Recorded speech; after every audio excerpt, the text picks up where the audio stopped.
Other takers, huh, Paul? Well, I'll talk. I got some. I had another yeah. CRC minister that I wanted to Great. get in, but he couldn't do it either. It's this time of year is hard on clergy. So yeah. Welcome, Embody. This is Paul, and we have a really special live stream today. For a while now, especially the Roman Catholics in our midst have been pestering me to get Larry Chapp on the channel. And when this same-sex blessings thing came down, I thought, I don't know what to think about this. So at first I grabbed Kale. Now, a lot of people complain because they say, well, why isn't Father Eric on here? And my reason is Father Eric is a young priest, and I'm not going to put him in a position to say something that's going to in any way impact. That's right. I mean, I'm an old guy. Larry's an old guy. Yep. Kale is getting older. So I'm retired, and I'm retired. I don't have to worry about anybody firing me. That's right. So that's why Father Eric is not here. I love Father Eric, and I respect him as the day is long, but I respect him and love him so much I'm not going to put him in an awkward position. That's right. That's why Father Eric is usually not on these chats where we go into stuff about the church. Now, unfortunately, I haven't done my due diligence to get Larry on for a randos conversation. He doesn't even know what a randos conversation is. That's right. He does not. And he doesn't even know what my channel is. So he doesn't know anything about this corner. So he is getting baptized here into the corner this morning. But so I have to do some due diligence by Larry. One of the things that my channel started, I started this YouTube channel talking about Jordan Peterson. I had all these people who wanted to talk to me.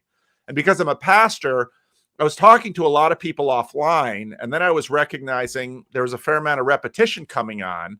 So then I started recording some of the conversations with permission and sharing them on the channel. And that just made it all go further. So I do on my channel, there's a significant number of people who are they come to the channel. That's sort of created an online community because there's a whole bunch of people who are known. And usually what I do is I do an hour or two with people just about their life. Now, we don't have that kind of time today, but I do want to get a little bit of background on you. In fact, more than a little bit is usually. Tell me, Larry, about the household that you grew up in. Did you grow up a cradle Catholic? Yeah, I'm cradle Catholic. I grew up in Lincoln, Nebraska. And my father was a fireman. My mother was a stay-at-home mother. I had 4 other siblings. It was a typical sort of 1960s late baby boom generation, very middle class, very suburban, very typical modern Midwestern American. And so I was cradle Catholic, but my family's Catholicism was very lukewarm. I don't think my parents would mind me saying that now. We got catechized. We didn't go to Catholic school. We went to catechism, got the sacraments, but pretty much religion was not emphasized at home at all. So it was a pretty standard thing. And I pretty much through most of my youth thought religion was just a gigantic, colossal bore, something to just endure until the day when I could just walk away from it all. But then I was kind of an eggheady intellectual kind of kid. And so I was into big ideas and big things, science and philosophy and literature and stuff. So I started reading my way back into Catholicism. Started reading Mere Christianity by Lewis. He turned me on to G.K. Chesterton. Chesterton turned me on to Cardinal Newman. And then all of a sudden, I'm back into the Catholic fold and thinking like a Catholic. And then off to seminary I went, decided not to be a priest, got a PhD at Fordham University, then job at DeSales University in Allentown, Pennsylvania in 1994. Retired from that in 2013. Now I run a Catholic worker farm. There's my life. Wow, that was fast, and that's way too fast for me. So I have more questions. Questions. Tell me about a career in Catholic academia. What was that like? Well, for me, and I can only speak for myself, since I was teaching at a small Catholic liberal arts school in the Lehigh Valley near Allentown, Pennsylvania. And it was a sort of middle of the road school in terms of Catholic identity, neither woke or progressive or whatever you want to call it, nor super conservative Catholicism where every professor was Catholic and all the students were these, self-ident. No, it was kind of a middle of the road sort of place, kind of like the Catholicism I grew up with. So it felt very congenial to me. And I loved it. I spent 20 years there. And the only reason I eventually quit was because I wanted to start this Catholic worker farm, and it wasn't possible to do both. But I absolutely loved. I thought when I first started that I was going to want eventually to move on and teach at an institution that had PhD students. But I discovered that I was very, very good at teaching undergraduates, and that I loved teaching undergraduates, and realized that was my calling in life. And so I just loved it. I got tenure and all that, but I was not happy with the broader Catholic academic world. And you might be inquiring about that. The broader Catholic Theological Guild, from the 60s on up until today, even, was dominated by liberal Catholics who thought that the Catholic Church was full of it and needed to essentially become, some of your viewers might like this, essentially become more like the Protestants, And Larry, what did that mean specifically? Because, one of the things that I've learned living here in the corner with Paul and the gang and all these various types of Christians is that, when I was more of a ghetto Catholic, I had a kind of a very low resolution sense of what it meant to be a Protestant. And so then when I started to poke around a little bit, there's all kinds of different ways. But but I know exactly what you're talking about, Larry. So like when you say you had a bunch of colleagues who wanted to quote unquote make it more Protestant, what did that mean for you? How do you sense that? Because I think this will help Paul and the audience a little bit. Well, not colleagues at DeSales, I want to be clear about that, but just colleagues in the broader Theological Guild. Well, what it meant to me when I would look is, number one, was an extreme de-emphasis on the sacramental priesthood. Right. That ministry needed to be less sacramentalized and more of a concept that you find in Protestantism of the minister as a kind of facilitator or presider of worship, more of an academic thing, leading them in, worshiping via the word and so on. And just, in other words, to combat clericalism, we needed to, in a sense, attack the very notion of a priesthood. And what was being attacked to was the very notion of hierarchy. Hierarchy is bad. The pyramidal structure of the church is bad. Right. Papal authority is bad. Dogmas are bad. All right. So Paul, in your world, Paul, it would be more akin along the lines of like high church, low church, sort of vision, right? So it's a kind of a leveling down, a hyperallegy to two-speedism, and into a more of a congregationalist pole, right? Kind of being pulled in that kind of direction. So anything that's smacked of old-fashioned or vertical or hierarchical was old school. Like, let's leave this stuff behind. Let's get to the people. So you can see how it would kind of mesh then a little bit with a kind of countercultural, secular counterculturalism, or a little bit more of a cozier relationship. I actually had more in common with high church Presbyterians, high church Anglicans, high church Lutherans, and so on. So you pick your tradition, Anglican, Reformed, or Lutheran. The high church people in all of those traditions, I had far more in common with than I did with the low church Catholics. I think that's a great way to put it, Kale, for the viewers and listeners to understand. What the Theological Guild became after Vatican II was a call for the Catholic Church to become a kind of low church congregationalist sort of thing. And there's, in some sense, those are good. There are good qualities to that, but that's not why I'm a Catholic. To what degree is this a part of Americanization? Because, it's one of the things that we talk about on this channel. I mean, Catholicism for the United States was the great enemy. They feared, of course, the French. They feared the Spanish. And so nationalism and Catholicism were, America was definitely a Protestant nation, Protestant dissenters. Catholics were to be feared. Of course, Catholicism in the 19th century really starts to take off. There are violent.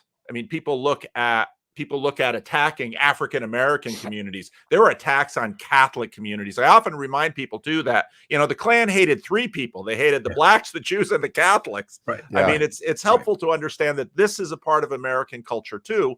And so, especially then in the 20th century, with, I would imagine, all of what's going on in Europe, and of course the counterculture gets going, that it's not surprising that you're going to have these tensions within the Catholic Church. It's interesting that a lot of this stuff is also coming through academia and not, let's just say, through populism and sort of American culture leaching into Catholic life. So is that a part of this tension as well? Yeah, it's a huge part of it. I mean, yeah, people need to remember the history of anti-Catholicism. I think it was the third Archbishop of New York City, John Hughes. They built a new convent in New York City. A vigilante group of angry Protestants burned it down. So John Hughes then advertised in the New York Times, said, to the next Catholic institution that gets burned down, we're burning down the following Protestant institutions.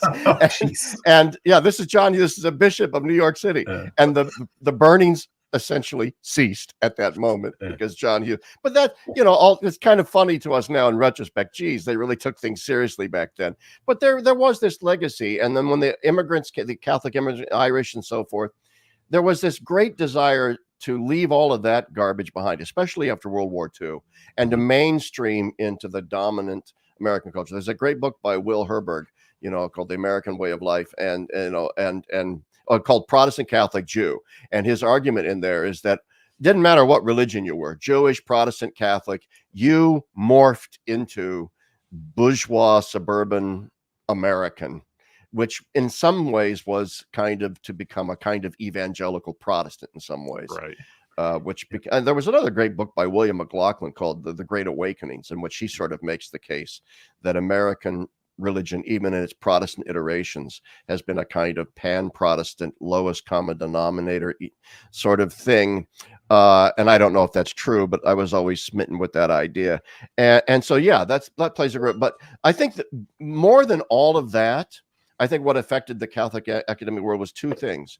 It was the feminist movement and the sexual revolution. And so what was driving many Catholic theologians after the council to take on this low church persona is that they really wanted to undermine and undercut dogmatic moral and gender teachings within the church. They wanted women to become priests. And so we needed to attack the church teaching on that out of largely feminist sort of presuppositions that no matter what the church's sacramental theology is, the fact of the matter is not ordaining women relegates them to second-class status, and therefore, by secular standards, they need to become priests. And then the other thing was the sexual revolution. We need the contraceptive pill. We need to start lightening up on cohabitation and things like that. And now, of course, homosexuality. And so we need to undermine the church's sexual teaching. And so I think, I like to say, in many ways, it was a set of conclusions in search of arguments more than anything. And the conclusions were, we need to become more mainstream American, more secular, more in tune with modern feminism and sexuality, and off we went. It strikes me, Larry, just real quick, Paul, it strikes me that, you know, you talk about the conclusion in search of an argument. It's not unlike what we've been noticing in the headline in search of an article. You know, that there's a way in which the headlines are doing the work, which I think will dovetail in what we will probably get to with Paul and the rest of the live stream later on. But there's a sort of an inversion there of that process.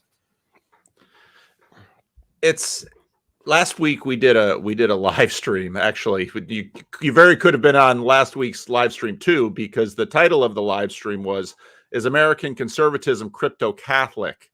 Because I picked up an argument from Aaron Renn. Aaron Renn is a very interesting Protestant one of the few Protestants that has paid attention to the fact that I think the thesis about this sort of because Protestants are so fractured, Protestants then tend to create these alternatives, sometimes even implicit institutions or agreements that allow Protestants to work together to act like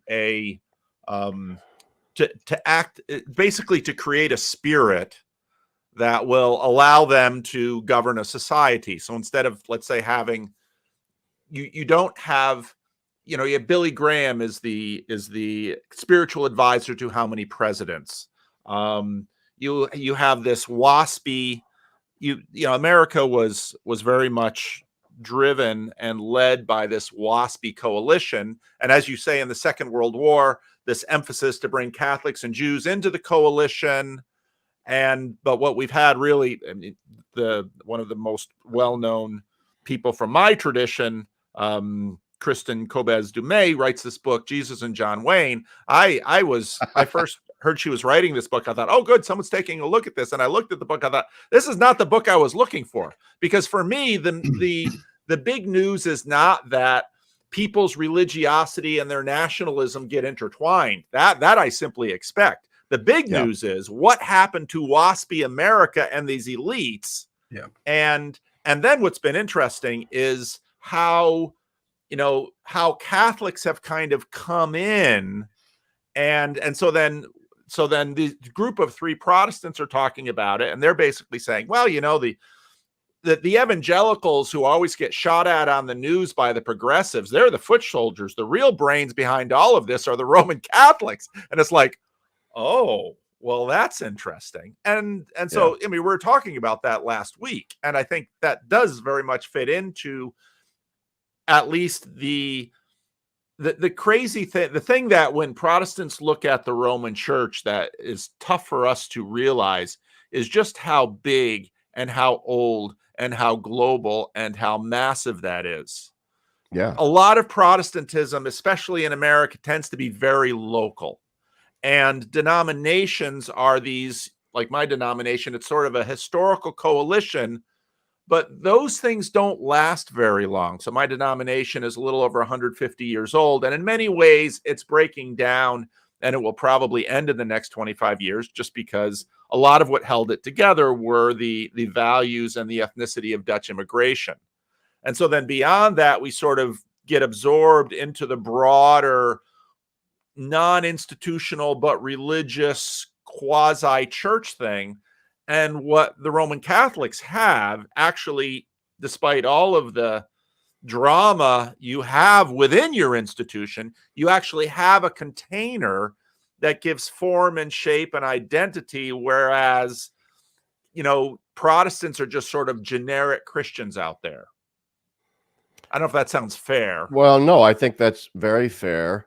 That Catholicism has this unique thing that not even, say, a more bishop-oriented denomination like Anglicanism possesses. We have this thing called the Pope, which allows us to have this transnational fulcrum upon which all, or hub, I think better way, all the spokes of the church revolve around this hub.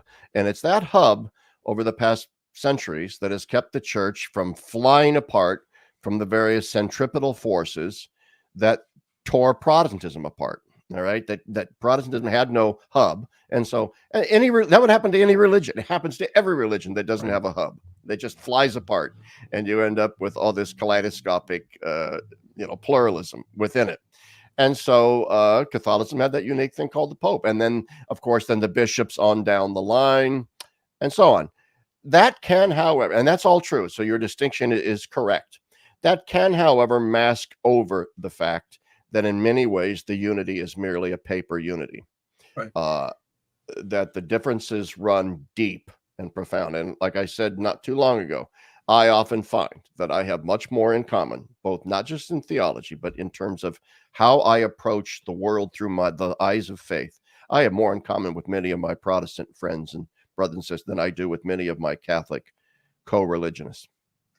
Right. And Paul, that for me, I think that would explain my attraction to the corner, right? That I have, in certain weird ways, more freedom to kind of be and say and speculate and think out loud here than I would say in the theology department at Villanova, because for all intents and purposes, and I know Sam was kind of giving me the business last Friday, tongue in cheek, of course, but what is a Catholic, right? We were talking about that last week, and it's like, well, there is no, it would be hard. Again, I'm sort of picking on Villanova because it's just on the brain, and Villanova's fine, like whatever, right? But it's not Catholic, right? In other words, I would have a hard time finding someone who would like believe, in the supernatural claims of broadly speaking, of the Christian faith, much less sacraments and sacramentals and demons and angels and spirits. And I mean, forget that. I mean, so much of mainstream Catholicism is really effectively no different than the kind of liberal wing of the Presbyterian Church, which might explain then a little bit why you have all this wailing and gnashing of teeth about gay blessings or women in priesthood. It's because there's lots and lots of sort of like Methodist envy amongst the academic Catholic set. And I'm not just locating that in theology departments. I would say that that's largely true of, I would guess that you would have a hard time finding a practicing, more than a handful of practicing Catholics in, like, say, an English department at fill in the blank Catholic university. Wow. Much less a theology. I mean, Larry would be able to speak to the theology guild a little bit more than I get. But in other words, it's really easy to say the sort of the Catholic in name only thing, because I'm not making a sort of hyperbolic joke, right? So therefore, I can come here into this corner with you guys, Paul, and it's like, oh, okay, I can like actually talk about Jesus. Like I can actually talk about miracles. Exactly. I can talk about, these kind of things. Go ahead, Larry. No, I didn't mean to cut you off. I just wanted to, I'm a cheerleader here. So go ahead and finish. So you talk a lot, Paul, about the, sort of the breakdown of the iron box of modernism, right? Well, in many respects, almost every Catholic institution in this country lives and moves in the iron box of modernism. Absolutely. I was going to say that the dividing line is no longer so much, I think, along old-fashioned Reformation confessional lines, all the various sola scriptura versus tradition and blah, blah, blah, blah, blah. Okay, those are all still important theological things that we can discuss in ecumenical dialogue. Poop-de-doo. The real crisis is a crisis of truth, and Pope Benedict, Joseph Ratzinger, constantly emphasizes it's a crisis of truth. And so the great divide is no longer between Protestant and Catholic. The great divide is amongst Protestants and Catholics between the idea that revelation brings us objective truths about God that are non-negotiable, are the bedrocks of our faith, that even though the dogmatic expressions thereof are historically conditioned somewhat, there is an objectivity to them that transcends time, history, and subjectivity. There is truth, and that truth is the truth of Christ revealed to us in God in his scriptures. And then we argue about, okay, how do we do that? But the bottom line is we agree. There is an objective truth about God communicated through Christ, and then the dogmas of Trinity and Christology and so on. That is opposed to a modernist understanding that all of that's up for grabs, all of it, because it's all historically conditioned. All of it is subjectivist. And now, therefore, we need to engage in these theologies of experience, where instead of beginning with Christ and scripture and revelation, we begin with cultural pluralism and subjectivity and my identity. And so you end up with queer theology and feminist theology and, indigenous theology. And what you then is reconstruct Christianity in the image of those experiences. And there's no such thing as objective truth beyond the projections of the individual. And that's an utterly modernist, Carl Trueman, in his book on the therapeutic self, the imperial self. This is the truth that he was getting. Great book, by the way, for your viewers. You probably are very familiar with it. Carl Trueman, of course, is not a stranger to Reformed theology. So exactly, and so that's my point. I have more in common with Carl and his vision of Christianity vis-a-vis the prophetic needs of our time than I do with most people in the Catholic Theological Guild. Now, Father Eric, even though I haven't invited him on the screen, he is making comments in here, and so I certainly won't ban him from the comments. Somebody should let Larry know we don't like the term objective around here. Now, explain that, Paul. Well, and that's because a lot of what's sort of, I mean, whenever Kale talks about the corner or this little corner, that's sort of become shorthand for this strange little movement that we have that sort of got kicked off by Jordan Peterson, the work of Jonathan Peugeot, an Orthodox icon carver, John Vervaeke, a non-theist cognitive science who was a colleague of Jordan's. A lot of our conversations here have been sort of a desire to get beyond sort of the modernist fundamentalist fight, which of course was deep in many Protestant theological. The Christian Reformed Church, we're currently having a battle over same-sex marriage right now, and the conservatives have pretty decisively won. And the progressives who have been the elites in the denomination for 70 years are now in a place that they have no idea what to do with, because they have been building all of these institutions, owning all of these institutions, and they're now realizing that the conservatives are ready to enforce subscription on matters like traditional sexuality, and they are going to find themselves locked out of all of the institutions they have been carefully cultivating for 70 years. That's what's happening in the Christian Reformed Church now. Now, one way to look at that, and most of the Christian Reformed progressive elites who are now about your age and my age, a lot of the older crew, they see this battle, they tend to see this battle through the lens of the modernist fundamentalist fight, and they are sort of on the modernist side, and they point fingers to all of the conservatives that they are fundamentalists, and there certainly is that valence going on in the Christian Reformed Church. What has been happening in this little corner of the internet has been not so much a framing.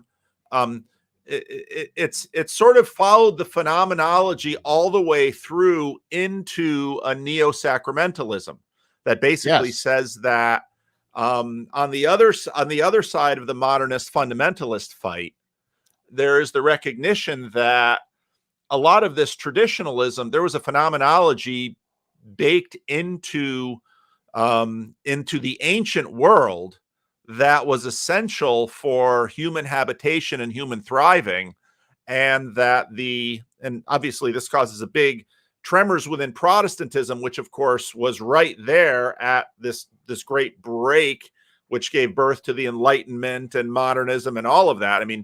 Protestantism and modernism in some ways can be seen as quite synonymous. But now we have this movement where, for example, when I came to Sacramento, I came to pastor the oldest of our Sacramento churches in our denomination, because Sacramento was a growing city. We started planting new churches.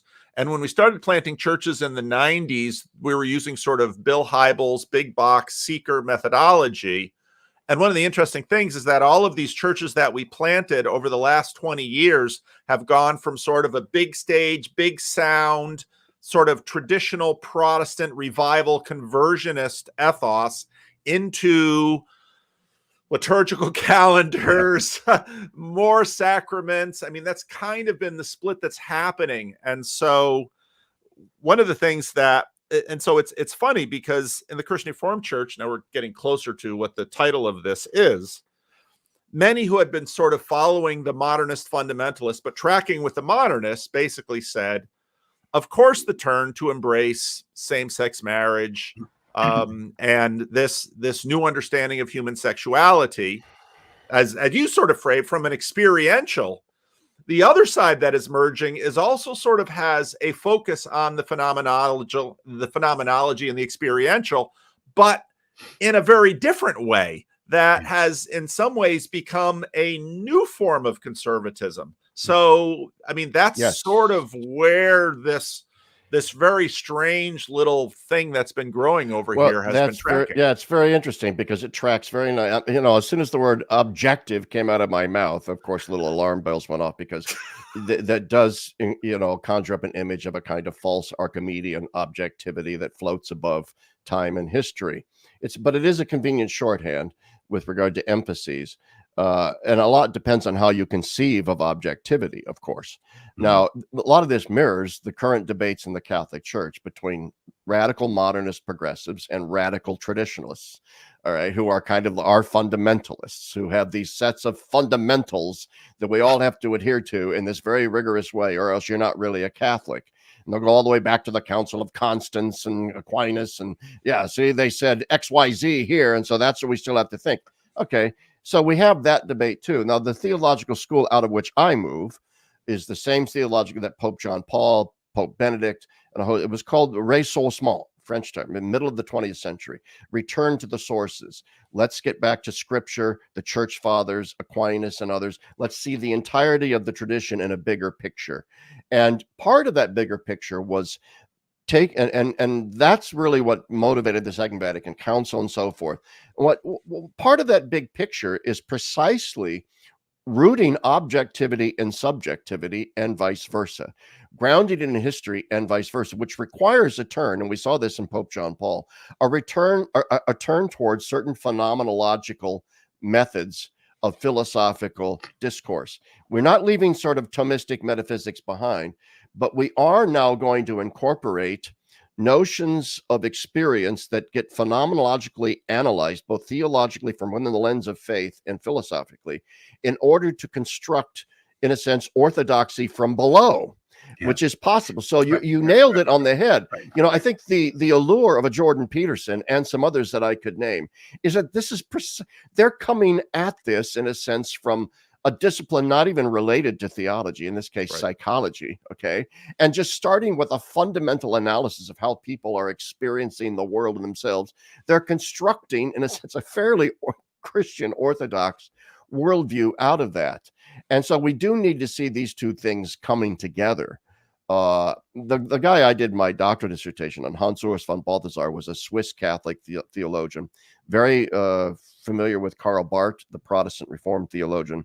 And Balthasar's whole point was that it's what you said, it's very sacramental, that Christ presents us with a gestalt, a form, an aesthetique. And that form has very much an objectivity like art has an objectivity that then provokes from within us a certain subjective response that then has to be taken into consideration. But anyway, I don't want to go into a big academic dissertation here.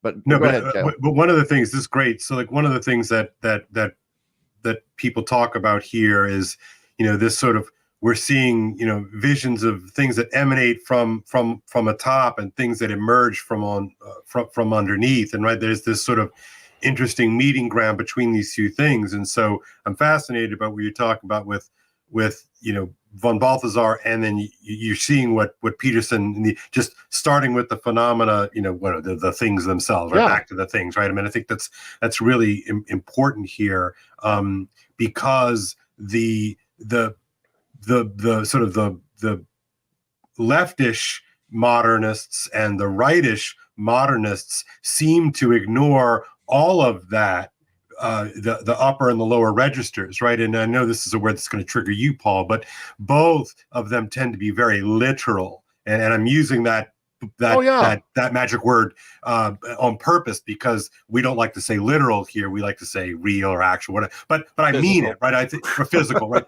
That the leftish and the rightish modernists all play on the level of the letter, and it hinges really on that. And what I don't understand, and maybe Larry, you might have to say something to say, why didn't the left? I know why the conservatives didn't get blown away by this, but why didn't the left side of that equation get destroyed by Derrida and the rest of the post-structuralists? It's interesting to me. It's easy. Sex. Okay. Right? Sex. Because the one thing that postmoderns are not really that postmodern about is that they buy into the modern world's view of sex and the rights to sex and so on. Right. That's my view anyway. That's interesting. Okay. Yeah, that's cool. That they don't take their deconstruction far enough. But anyway, I like your idea, though, because ironically, I think both Protestant, like fundamentalists, and Catholic radical traditionalists have a relatively modernist understanding of truth. Absolutely. Okay, that if they buy into this Enlightenment concept of a fact value distinction of Yes. objective, subjective, red. So if something is objectively true, then subjectivity doesn't count. And if something is subjectively constructed, then obviously there's no objective reality beyond the mind. And so you end up with either liberal liberals or conservative liberals. Yeah. And so what breaks down in postmodernism is that entire fact values distinction is attacked. And, you know, love becomes veiled lust, justice becomes veiled revenge, truth becomes veiled power, and so on. And you get all of these various deconstructions, which is why we are now left with nothing than the flotsam and jetsam of a balkanized universe of various atomized identities, all fighting in the public square for their, you know, for their pound of flesh. Now, I do think, though, that to play in that sandbox is both dangerous but almost somewhat necessary for modern day evangelists. Okay, so what we have to show, see, part of the problem with theologies of experience is precisely that some experiences are more privileged than others, it seems. Okay. So there's already, we have to do a hermeneutic of the process of selectivity with regard to whatever filters are being used to say, well, these are the privileged experiences and these ones are not. And so take the issue of same-sex blessings. The presumption among many of the Catholic supporters of this is that, well, that's clearly the compassionate thing to do, because, you know, otherwise it's going against the gay experience of their own sexuality, and they're here. We can learn from them about we need to respect that, except that ignores the fact that there are millions of Catholic homosexuals, or maybe tens of thousands, I don't know the exact numbers, who actually don't want to engage in the LGBTQ subculture, who do view homosexual sexual relations as spiritually toxic, as sinful, as something to be avoided. And many of them do try to live Christianly chaste lives, only now to be thrown under the bus by a church that says, you know what, your experience doesn't count, because now they use the language of the postmoderns. You've simply imbibed the ideology of your oppressors. You are a self-loathing homosexual because you have taken in heteronormativity, hook, line, and sinker, and you need re-education, brother. You need to come out of your Plato's cave and see the light, and to be who you really are, right? And be who you are. And we're here to help you be who you are. So then all of a sudden, you've got the specter of trying to figure out, okay, whose experience are we talking about here? And what is experience after all? And what counts as a movement of the Holy Spirit within that experience? These are all questions that go largely unanswered.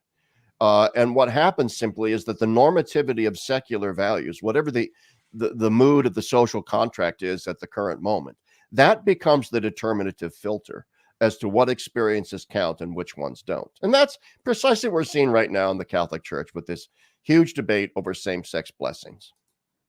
Now let's before we get into the content itself, these are three notes from the guy I wanted to have on, another Christian Reformed minister friend of mine, and he brings up point number one. He says, to me, this feels like PR cover. The Roman Catholic, this is another Christian Reformed minister who wrote this. Sure, Roman Catholic refuses to deal with misbehaving priests and higher up who looked the other way or perpetuated the crimes themselves. But now all the PR is about some inclusive future that will never happen. Edward Bernays would be proud.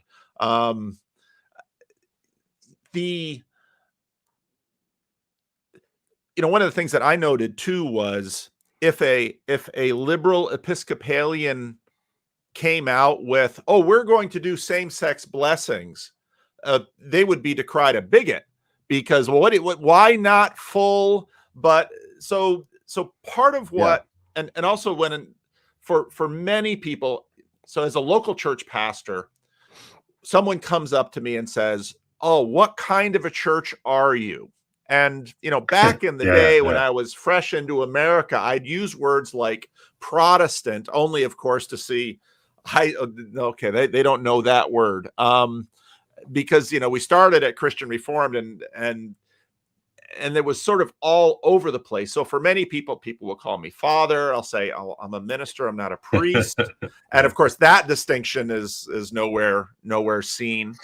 So let's first talk about blessing, because one of the things that I see immediately is that, in a Roman Catholic context, I mean, there's never been I received no training from my theological education on blessing.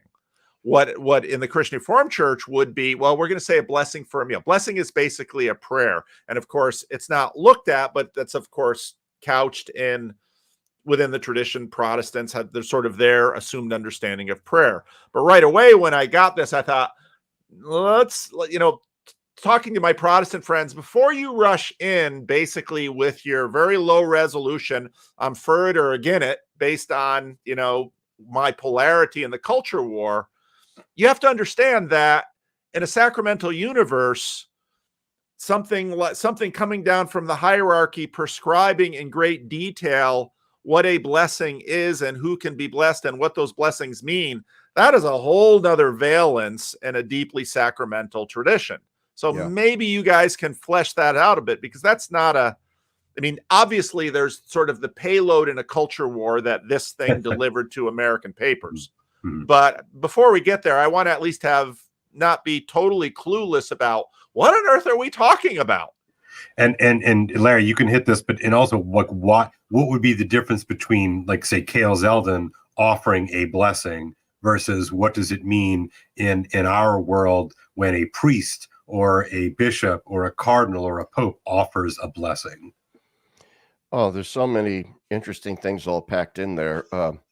One has to ask, since priests have always been allowed to bless sinners, they do it in the confessional all the time, or just anybody who, hey, Father, can you bless an old altar boy? Just run up in the street, the priests have always been able to bless sinful individuals who approached them and said, help me, Father, I'm a sinner, and just put God's blessing on me so I can do better. I mean, that's got gospel warrant, right? When, Lord, I am not worthy that you even enter under my roof, but only say the word, and so on, that kind of thing. Yeah. But so this document seems to be going beyond that. And it seems to be going out of its way to say, okay, now we're going to add a new kind of blessing. All right. And the viewers need to know this. All right. That there's a new blessing in town that the doctrine of the faith has suddenly discovered. And this new blessing is called a blessing of mercy. It's not a blessing of repentance where you're actually asking people before you bless them, express repentance for your sins, and I will gladly pray over you for conversion and the grace of God to help you overcome your sins. No, this is, you're in your sin and God loves you as you are, and I'm going to bless you anyway because God loves you as you are.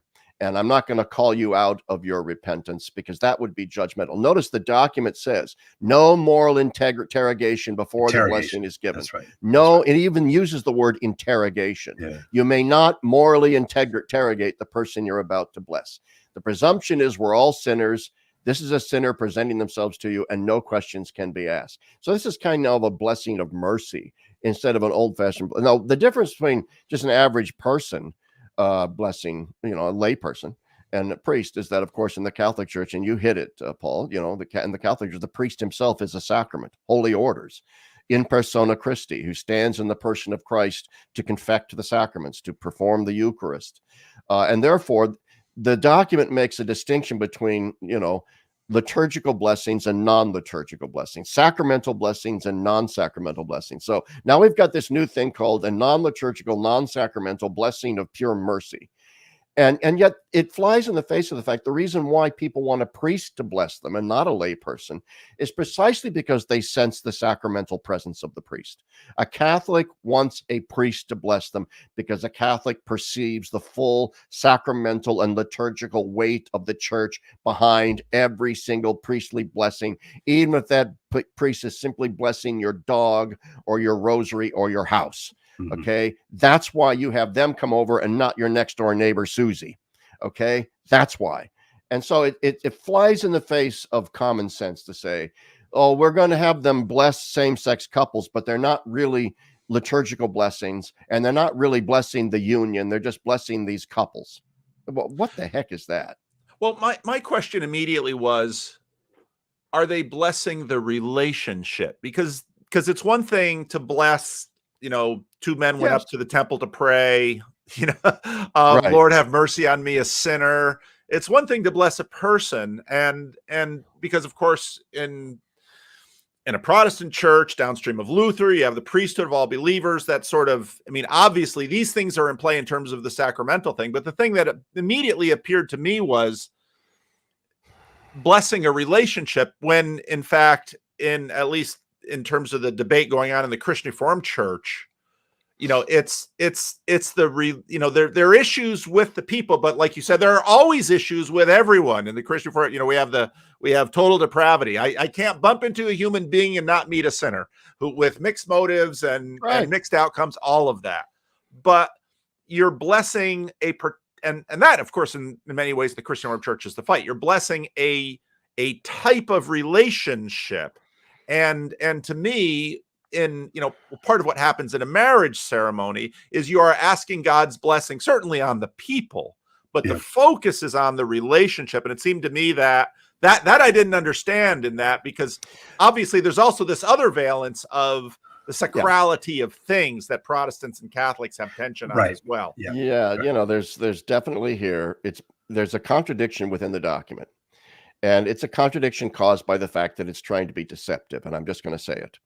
The document really wants to green light the blessing of same-sex unions. I think that's very clear. It wouldn't have come out as a declaration unless it had some value added thing that it was after, that it had some goal that it really wanted to achieve. All those people out there saying, oh, this is a big nothing burger. This is just saying that it can bless sinners, and we've always done that. Well, if that's all it's saying, it's a big nothing burger, then why issue the document at all? And internally, the document says, well, this is not a marriage, and we're not blessing the union. We're blessing in no way should this be confused with the blessing. And yet the two people are allowed to present themselves as a couple to be blessed. And it is said that what is being blessed are the positive elements in their relationship. Right. Yeah, not the sinful bits of their relationship. We're blessing like mutuality and nurturing and loving care while one is sick and those sorts of things. That is what we're blessing here. Okay, so then you are blessing the relationship. So now we've already split hairs between these different kinds of blessings, split hairs that nobody's going to pay attention to. Now we're splitting hairs about what part of the relationship is getting blessed and what part is not. That's why this same curial office, the Dicastery of the Doctrine of the Faith, in 2021 issued a document that said, under Pope Francis, it said, in no way can we bless these things, in no way, because you cannot differentiate between the good parts of the union and the sinful parts. It will all be taken as a whole. And that's precisely what this document now repudiates. It says, oh yeah, we can bless the good parts of the relationship well, and yet everybody knows, and they had to know in Rome how this was going to get spun in the press and by people like the Catholic gay activist. He's not gay, but at least in theory, Father James Martin. Okay, he hasn't stated his sexuality, but he's a big LGBTQ advocate. As soon as this document hit the fan, he called the New York Times, established a photo op moment, called two of his gay friends who are married, blessed them very publicly, and so on. And this is how it's being spun. And the Vatican had to know this is how it's going to be spun. So this is a long-winded way, and I'm dominating the conversation of saying yes to your observation that it does seem that they are greenlighting the blessing of a relationship here. I don't think there's any way around that that's what they're doing. See, for me, this is, as a Protestant, I look at this, I read it in the paper, I see it immediately in a culture war valence. I say, okay, I understand the culture war payload of this, but I also want to understand that I don't understand a lot about this ancient, massive institution that clearly, even if the tiny little Christian Reformed Church can have its own little politics, and within a 250,000 denomination that have been in intergenerationally, the names and the players, et cetera, et cetera. Yeah. I see this thing on the news and it's like, what sense can I make of this? I want to pull up another quote from my friend here. Let's see. He writes, his third point, It's also selfishly disastrous for conservative Protestants. We enjoy the shadow of the Roman Catholic Church. We benefited from the clear teaching of John Paul II and Benedict. A schism in the Roman Church over this will make schisms in Protestant churches even more likely, which I thought was a very interesting, observation, because, as sort of we started the conversation, two of the books that Kale turned me on to. So this is why I've loved all of the new relationships that I've been able to develop in this strange cyberspace, is, getting to know Kale. And Kale will often send me book recommendations. He sent, I think it was from you, Kale. I got this book recommendation on Vatican I with Ultramontanism. And I'm reading this history of the Catholic Church, and it's like, wow, of course, never learned any of this in seminary. You can see this fight with, the Protestants have had this modernism fight going on for a long time. Of course, the Catholic Church has had it too, and in many ways kind of older, because you were dealing with it obviously for a very long time. And then Vatican II, same author, it was John O'Malley wrote O'Malley, the O'Malley books, Larry. And for me, these were just windows into all kinds of history. As a Protestant, you'd hear things about Vatican II and super low resolution. Vatican II, the Catholic Church just seemed to get a little nicer. Yeah. That's great. That's great. I think that's the way most Catholic thinks too. Wasn't that council about right. saying we don't have to do anything exactly, anymore? Right. I mean, that became the... They got rid of all those rules that we used to have. Right. That's so I'm struck here though, just about the idea of a blessing, right? I mean, I think that words are funny things, right? Or as Paul likes to say, we can use fudgy words, right? And it's one thing if if I go home and I ask, I'm to, hey Dad, I'd like to take I'd like to take your daughter to the homecoming dance, right? And the dad says, nods in assent, and so like I got her father's blessing, right, to take his daughter out for a date, right? And so I think we all understand that kind of blessing, right?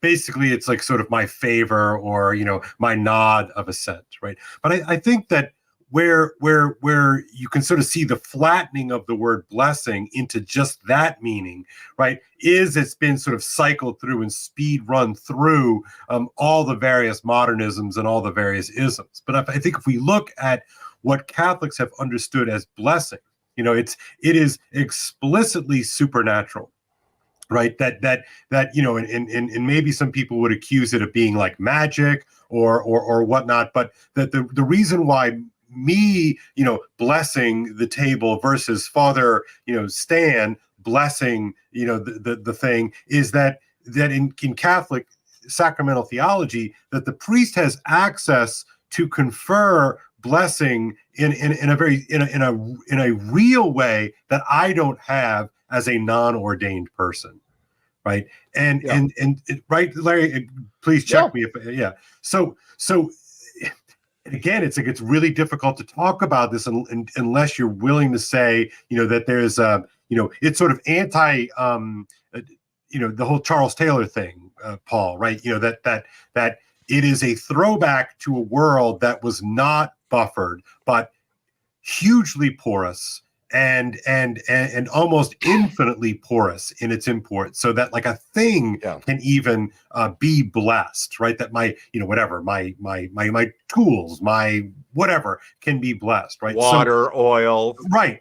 So all these things, right? So that matter then takes on a sort of a special valence, right? So my question, to when I saw the photo op with Father James Martin and doing his thing, right, is that they must not believe that human beings are icons of the supernatural, right? They simply must not understand my body as carrying supernatural meaning, right? That the only difference between, like my marriage to my wife versus, Tim's marriage to Jim's marriage, right?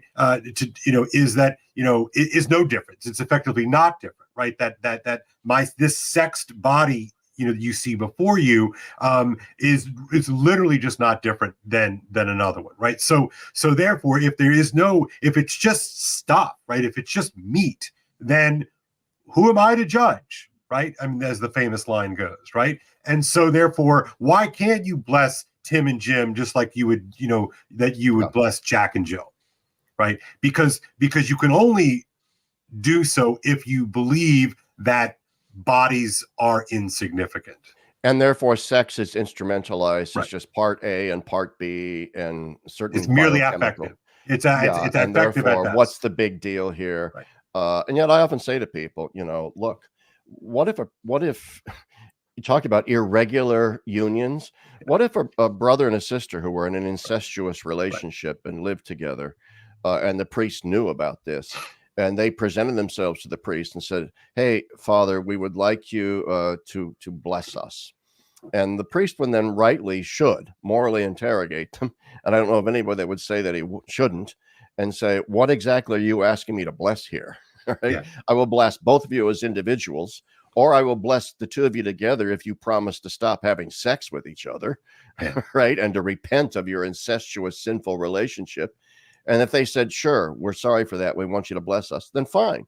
But if they come forward and say, "We want you to bless our relationship," and he doesn't ask any questions, and it's Father, Son, Holy Spirit, in Catholic teaching, that would be a sacrilege, almost a blasphemy, because you're invoking the blessing of God upon something which is deeply and profoundly sinful and unholy. And that's what's kind of bizarre. Now, before I get all kinds of hate mail, I'm not equating, gay sex with incestuous relationships. I'm using a deliberately outrageous example of a sexual union that we would all agree is sinful. Everybody would agree is sinful from a Christian point of view, and say none of us would say that a priest should bless that union. No way. So there is an implied approval here. Well, Larry, I don't know what the stopping mechanism is for the logic of that.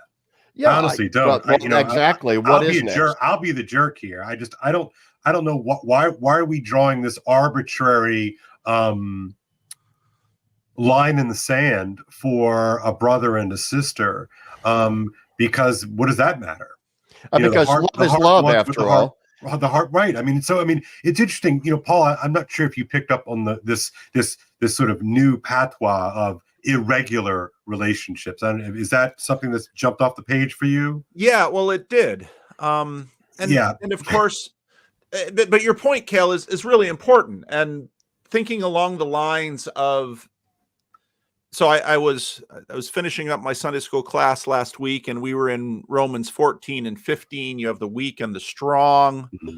And I was thinking, and Paul is talking about, some people have special days of the week. Some people will eat only vegetables. Some people meat. You've got the book of Daniel with some valence over that, and you've got Roman. You've got all of these layers going on. And so then I asked to the class, I said, but also you have 1 Corinthians 8, and you have this talk about meat sacrifice to idols. But the one thing that Paul doesn't seem to change with respect to Jewish, his inherited Jewish moral posture in the context of the Roman Empire is traditional Jewish sexuality, which was very much out of step with sexuality in the rest of the world. That sexual behavior in Christianity continues to have a very special, specific valence to it that Protestants and Catholics, we might debate about food and fasting and some of these things, but sexuality seems to have a very special place in the moral universe in Christianity. And when you come post-Enlightenment to try to say, well, we're going to have what we imagine to be a filter of rationality through which we will decide what is contextual and what, therefore what is adiaphora from what is essential. I mean, sexuality has always sort of been the nub here. And so And that, in fact, in part of the argument I put forward to the Christian Reformed Church is that, in fact, instead of thinking about, let's say, a list of rules, because rules-based approaches tend to get difficult, I think, and I think you'd be better off to look at ideals. And I think actually that is one way in which a lot of the sacramental traditions better preserved, because what is the ideal for human sexuality? Because if you bring things, if you deal in an economy of ideals, you can deal with that which falls short of the ideal, but you measure the institutional response and orient the institutional response with respect to the ideal rather than necessarily the rules. Because human reality is messy, human hearts are messy, people's lives get messy, and in this context, of course, like you said, I think you said it beautifully, every priest in a confessional is blessing sinners. That's the whole point of a blessing, that the blessing is to bring someone towards the ideal. And that, again, I think part of how the Catholics have helped Protestants in this conversation. It's repentant sinners. That's right. That you're repentance. But I would balk at one thing. Okay. I perfectly agree with what you're driving at here with regard to we're all on this graduated scale on the path of sanctification, and we're all sinners. But I'm not comfortable with the language of ideals, because that's an easy way to ignore the fact that what we're talking about here are commandments. These are non-negotiables. And so, yes, we have to be compassionate and forgiving of everyone who violates a commandment. And we have to be, because I have violated commandments. You have. We all have. And we all have to be endlessly forgiving of that. But they're not ideals. They're not asymptotic goals that none of us can reach. I can live a life where I don't commit adultery. That's true. I can live a life where I don't steal, lie, or murder anyone. I can live a life where I honor God and don't dishonor my mother and father. That's within our reach. That is possible. And to speak of them as ideals, I think, is to make them sound like these ethereal things that none of us can. This is what this Vatican has done over and over again.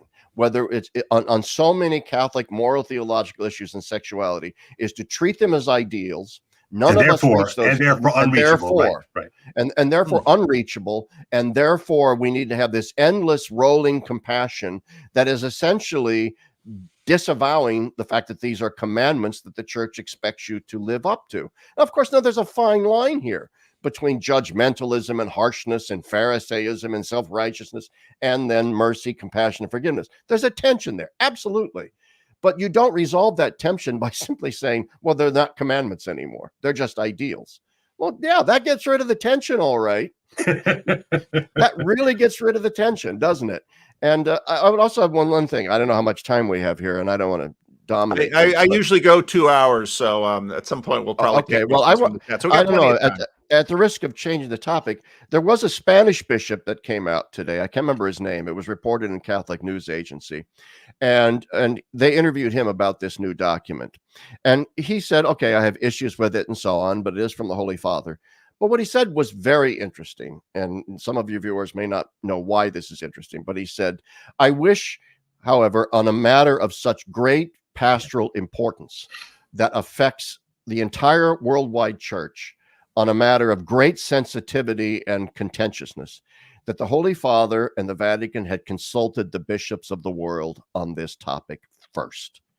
But they didn't. And and he used the word synodal, that the Pope had been more synodal in his approach, because Pope Francis for the past 2 years has been pushing us a more synodal and less Roman centralized church. You should flesh that out a little bit, because people don't even know. Okay. Going back to this idea that the Pope is some sort of monarch and potentate, you know, every Protestant stereotype ever used against Catholics and Protestant Catholic, that the Pope is just sort of oracle on the Tiber, gets an idea every day, and this is now revelation, is sort of coming true here in some ways in this papacy. Whereas the idea has never been, go back to Cardinal Newman and others, the idea has never been that the Pope is just this free-floating oracle that hovers above scripture and tradition and everything, and can just make stuff, I use stronger language, but make stuff up as he goes along.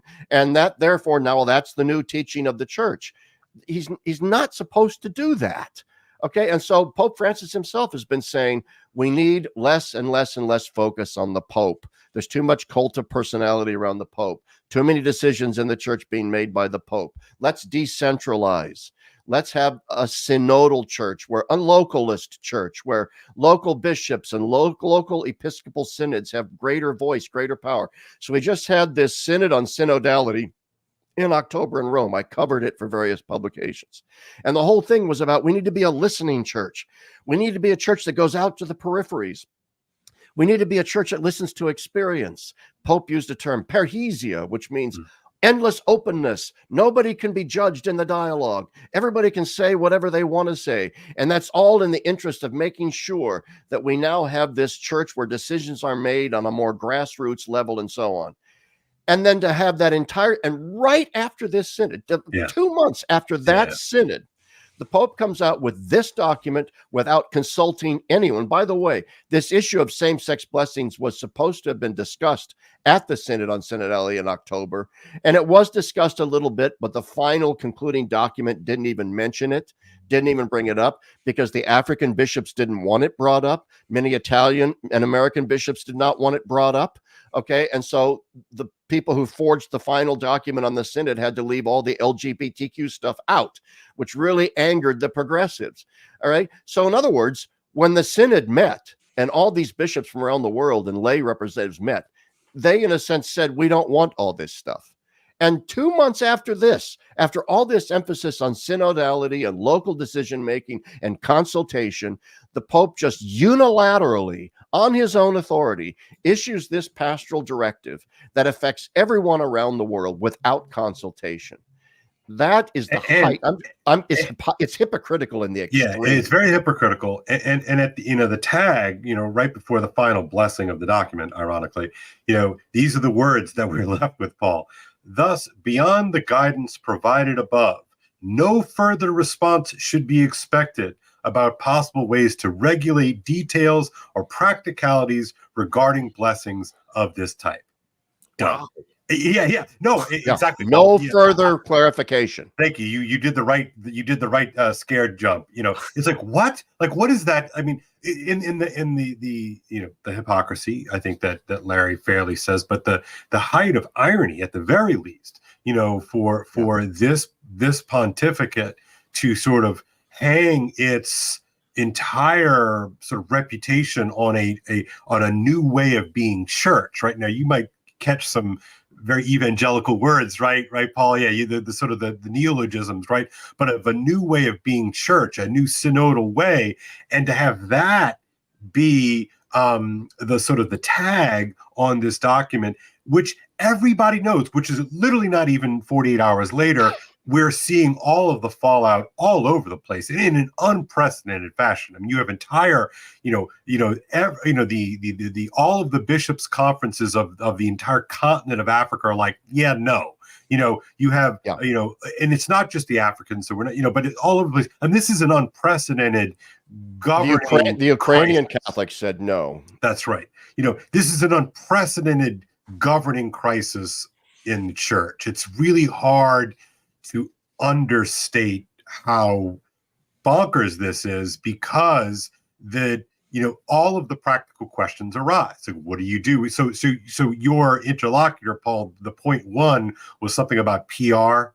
If you want to flash that back up on the screen, I think he's right. That there's some sort of PR problem going on and cover, because how do you deal with misbehaving priests? And actually, what does it actually mean to be a misbehaving priest in this context? So I'll give you two quick examples, right? Let's say that I'm a sympathetic priest in a diocese that is not terribly sympathetic to this sort of thing. So, a gay couple comes to me and they ask for blessing and I want to give it. Am I in trouble because my bishop says we're not playing this game in this? Or flip it around. I'm in a more, open type church, diocese, and but it very clearly states in this document that I'm not to bless same-sex relationships, and so I refuse to do it. Now, am I in some kind of hot water? And then, legally speaking, where does this put Catholic schools? Where does this put the chanceries? Where does this put all kinds of things are maybe the unintended consequences of a document that is, official. It's official. I'm not arguing with its sort of power, I guess. I don't know, but that the Spanish bishop that Larry invokes here says, God, you could have, like, if you want us, there's a famous line from Caspar Weinberger, it's something along the lines of, look, if you want me to be part of the landing, please make sure that I'm part of the takeoff. And boy, this really seems like an instance in which no one was really consulted beyond a very small coterie of consultants. And boy, it's blowing up. The word that's come out too is that very few people from within Cardinal Fernandez's own office in Rome knew that this document was coming. Wow. It seems to have been written almost exclusively by Cardinal Fernandez, who just he's the head of the DDF, Paul, which is basically he's the head of the theological doctrinal office of the papacy. Look, yeah, and to understand this in a nutshell, to understand what's really going on here, okay, so the whole history of the papacy over the past, say, 200 years can be boiled down to a simple sort of metaphor here, that the papacy has been in a struggle against the centrifugal forces of the world that are threatening to tear the church apart. So the Pope has always viewed himself for the past 200 years as a centripetal force, bringing the church together, holding the church together. So then you see the rise of the modernist movement from within the church, and you see that centripetal force of the papacy getting even stronger. Then after the Second Vatican Council and the liberal progressive modernists really take control of seminaries and Catholic universities and all chancery offices, then you see really, like under John Paul and Benedict, you see a very strong Catholic emphasis among conservatives like Kale and me on the papacy, on Rome. We need that strong Roman.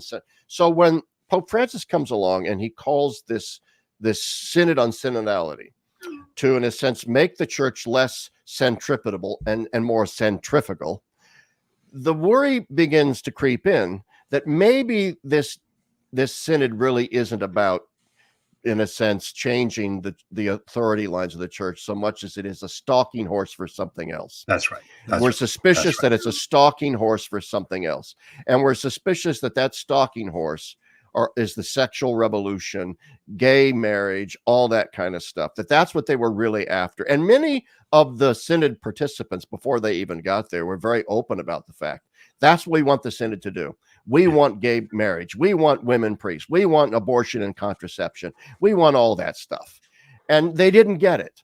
So now it seems like those of us who saw the synod as a stalking horse were right, because they didn't get what they wanted. So now the Vatican just says, well, we're going to do it anyway. Right? We're going to, but we're going to do it in this way that makes it seem like we're not really doing it. They knew darn well how this thing was going to land. They knew exactly how the New York Times was going to spin it. And they did it anyway. And then they say, and we're not going to talk about it anymore, because they want it to fall out this way, So so during my own synod in the Christian Reformed Church, I had all kinds of people. I was kind of giving little reports on it, and people for Roman Catholic people are like, I'm fascinated by what's going on in your synod, and I'm thinking, why? But now I'm watching this and I'm just fascinated by what's going on because there's points of contact, obviously, and obviously also in a Protestant denomination like the Christian Reformed Church, where the synod is sort of the top thing. And so when the synod makes a decision, those who are in I would always call it the Psi board, which was the synodical board, there's a funny thing happening, at least in the Christian Reformed Church. There's a funny thing happening because a lot of the young conservatives have no aspirations for taking over the institution. Now, I don't know how this plays out. I mean, Father Eric, again, I won't. Father Eric, if you're coming in here with comments, he's you're on you for this. I'm not putting you in a corner. I say amen to that, Father Eric. Yes. But one of the things that I've heard from Roman Catholics is that, this is just the way the Catholic Church goes. You have a liberal pope, then you have a conservative pope. You just keep going, tick tock, between them. Although there, of course, there was John Paul, and then there was Benedict, and then there was Francis. I mean, how is it just sort of Catholic culture to kind of endure these wins and stick with it? Because, I think, it's funny because Kale and I met via Kale's friend who, Steve, who, has a Substack, and Steve over the, he got to a point of walking away saying, I'm done with it. And of course, as a minister, one of the things that we've been dealing with in the West and in America has been people walking away from the church, Protestant churches, Catholic churches, Orthodox churches too, my Orthodox friends, plenty of people walking away from those churches as well. And this kind of, it's funny because you'll get losses on both sides. You'll get those who say, the Catholic Church is irredeemable. There's, that they won't do the obvious thing, which is to understand that gay couples are couples too and should be afforded, the language of marriage. And you've got people on the other side that say, look, the one thing that they're supposed to do is guard the treasure of the church. And here, they're and in a very incoherent way. So of course, it's so funny when you talked about sort of, Methodist envy. When I heard that, I immediately thought, I look at what's happening with the United Methodists, and the last thing I have is envy because it just looks horrible. It's a mess.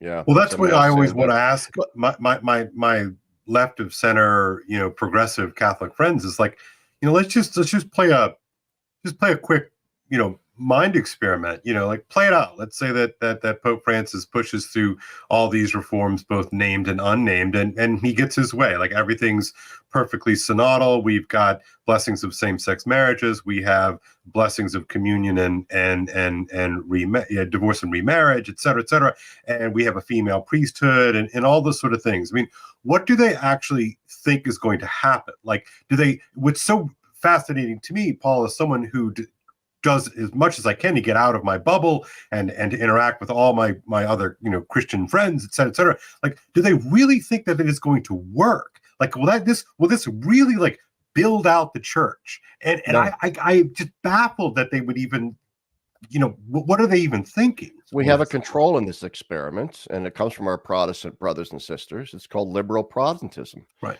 They already did that, and it didn't work. I mean, look at the Germans. The Germans are engaged in their own, if you don't know, they're engaged in their own synodal process, the German thing. And they want, they don't want just gay blessings. They want gay marriage. They want, everything, all the progressive wish list. And so to go to Kale's question, do they think it's going to work? I mean, just look around Germany.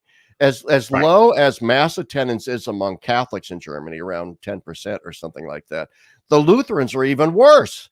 All right. And the Lutherans have already gone down the pathway of progressive accommodation to modern secular values and gay this and all the feminist that. They've already done that. It hasn't helped them one whit. In fact, it seems to have made them worse. And yet the German bishops keep saying we have to change in order to stay relevant with secular German culture. And you wonder, my goodness, how blind must you be to think that this is the path that we need to go down? Now, I will say too, with regard to Father Eric's comment about the next pope needs to be a canonist, I say, yeah, tell everybody what that means, though, Paul, Larry. A canon, meaning canon law is the law that governs the internal life of the Catholic Church. It governs all the various, in other words, Catholics believe that they have rights and that priests have rights and bishops have rights and duties and so forth. And this is all regulated by this thing we call canon law. It goes way back to the medieval world. And it's actually a wonderful thing in many, many ways, because it does, in a sense, mean that the church has a certain forensic structure to it. So you just can't do whatever you want. Now, the fact is, Pope Francis seems to act like an autocrat. And like he can just do whatever he wants and make things up as he goes along. And this is precisely what has thrown the church into its current crisis. I disagree with that Catholics just have to get used to a conservative pope, then a liberal pope. The fact is, Pope Francis is idiot. I mean, he's without parallel. I mean, yeah, Paul VI was maybe a little more liberal than John Paul that came after, but we've never had a pope that said, you know what, it might be just okay if the church turned a blind eye to gay sex. you know, Right. or if we just decided that all those rules governing marriage and sexuality are just pshaw, we're not going to, we're going to stop being rigid. Stop being rigid. Stop being rigid, Larry. We've never had a pope like that, and that's precisely the kind of crisis that we've been tossed into. A pope who just seems to rule by fiat and not according to the tradition and the scriptures and canon law. So my ideal next pope would be an Italian who's essentially more the Bishop of Rome than the Pope of the Universal Church, who never writes a thing, never travels to another country, right? Never issues any diktats or admonitions. He simply governs the church in its day-to-day nuts and bolts operations as governed by canon law. A man who knows, therefore, one of the things that's not spoken enough of with regard to Pope Francis is the manner in which he's flaunted canon law with regard to in a sense, the prosecution of bishops accused of covering up sexual abuse in the church. That's right. That Pope Francis seems to have played favorites in that regard, and he's lifted the statute of limitations put down by canon law on some cases, and then not lifted it in others, as in the case of Father Rupnik, the Jesuit who is now famous in the news for being a sexual abuser. And the Pope refused to lift that until just recently when there was an outcry. And so suddenly he lifted that. Oh, I've just gotten word of this disturbing information, and I'm lifting this the statute of limitation. So there seems to be this arbitrariness. And I agree with Father Eric. We need a Pope that's going to return the rule of law to the church and a respect for her traditions. What you said about Bishop of Rome is so interesting to me, because again, so the third player in this drama lately has been Orthodoxy, at least in this little corner. A lot of people gone to Orthodoxy. I mean, Rod Dreher, in many ways, someone who many of us know. And so then this question of, okay, who is the Pope? How does he function? And then how, and then the tensions. Obviously, as a Protestant, this synodical thing is very interesting to me in terms of how. That's why I found those Vatican I, Vatican II books so very interesting, because you have this real conversation on how the body of Christ lives through time and continues to live. And one of the amazing things, obviously, of the Roman Catholic Church is that it is so global, it is so massive, it is so diverse. I mean, diversity is this? Well, the Roman Catholics have diversity and strength, but obviously diversity always has to be in relationship with commonality. Otherwise, the diversity makes no sense either. Yeah. So well, this is just fascinating for me. Where I got to keep an eye on the time here too. Where does the church go from here? I mean, politically, this has to be just sort of a bomb that goes off among many Catholics who are, again, I sort of ask, do you just sort of wait this out, hoping for the next Pope? Because obviously the Pope also has power in terms of the Pope is brought in by the cardinals, and who appoints the cardinals? But the Pope, it's a bit incestuous, isn't it? But I would say this, inescapably so, though. I mean, I don't think we want simply a restorationist Pope who's going to come in and say, a pox upon all of that nonsense that just came before me. We're going to roll the clock back and simply really put the hammer down and go back to good old-timey Catholic. That's a romanticism and a conceit that we can do without. It can't be a draconian restorationist Pope, but a Pope Francis Part 2 would be a catastrophe of the highest order as well. But I do think the next Pope, and the thing would be, then we need a centrist Pope. No, we just need a Pope, I think, who's going to continue on. I think the legacy of synodality is important. I believe that the church needs to be more synodal and less focused on Rome. I do. I just don't think that this Pope is really up to that. And I don't think that's what they've been doing. So I hope the next Pope continues with the reformist agenda of making the Catholic Church less centralized on Rome, more synodally structured, like we see more in the Eastern churches, and that it goes back to emphasizing doctrine as a pathway to sanctification that the goal of the Christian life is to become holy, to be sanctified, and in other words, a liturgical spirituality that is exuding out of the church, calling people to high. Because it seems to me that right now what we have is a church that's lowering the bar, dumbing things down, saying, well, let's not get too upset about any of this kind of stuff. I think in order to differentiate ourselves from the world, the only evangelization that's going to work is when the church becomes provocative again, when the church becomes a Christological provocation again, when the church becomes a church that has something interesting, freaking different from the world to offer to the world as its best light. And we need a pope, therefore, who's prophetic, a bit contrarian, but nevertheless still is confirmed in his belief that there is need for these reforms in the church. Well, it's so funny because, of course, when you use the word prophetic in many Yeah, quarters, they would be arguing that the Pope is being prophetic when the Pope is making this move. I mean, and I mean, no, because it's just going along with the world. That's not prophetic. Well, I know, but part of the strangeness of this moment is the perpetual. Jonathan Peugeot often talks about, I'd say that the current regime of the world keeps sort of propping up the traditionalists, because you need to keep putting up the man so that the person can continue to speak truth to power, when in fact the person with the power is the one speaking.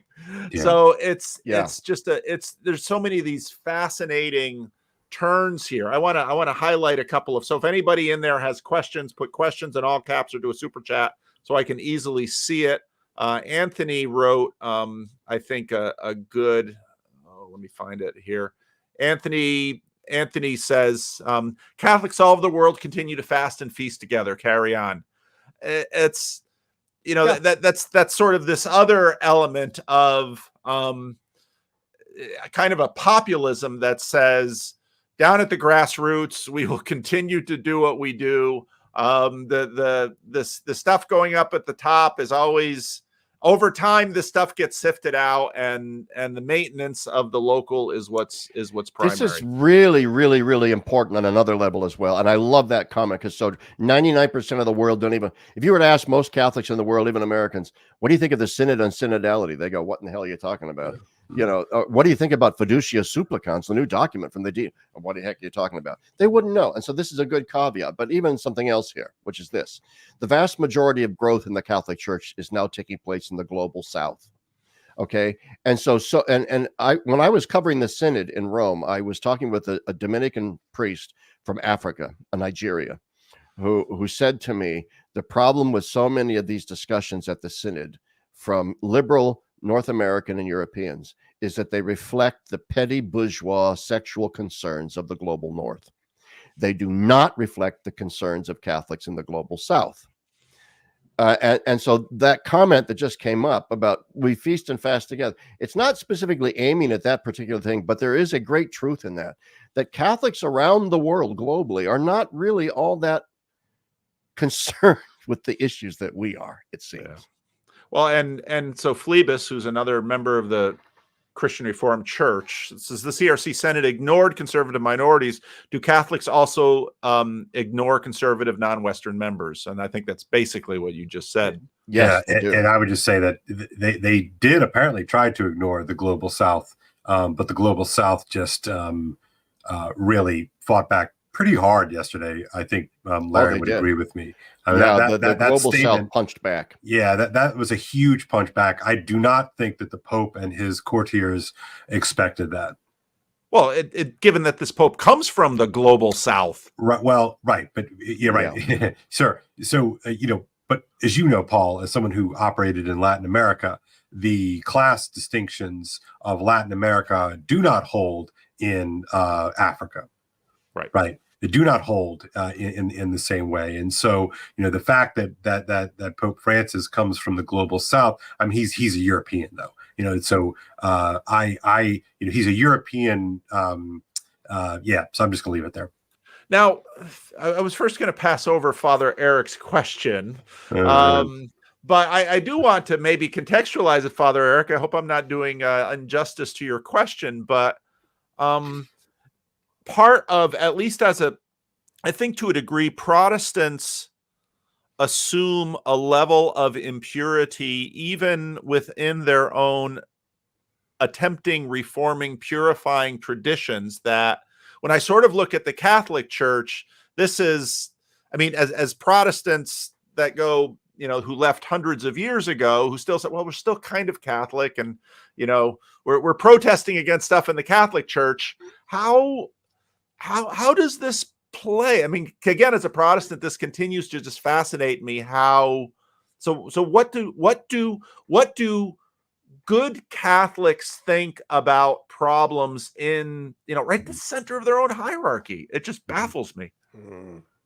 Yeah, Kale, you want to start? Yeah, I mean, that is a great question. Look, this is the reason why I care about this stuff, right? Because I don't know what podcast maybe it was last week, Paul. I don't remember. I talk so much, but you know, the thing that animates me more than anything is that, you know, I received the faith of my parents, and I have grown that and tried to do my best to be, you know, attend to that faith, and I'm obsessed with trying to pass that faith on to my children, because I believe it's that important. And so, but I would also say that I care about the generational transfer beyond, you know, House Zeldon.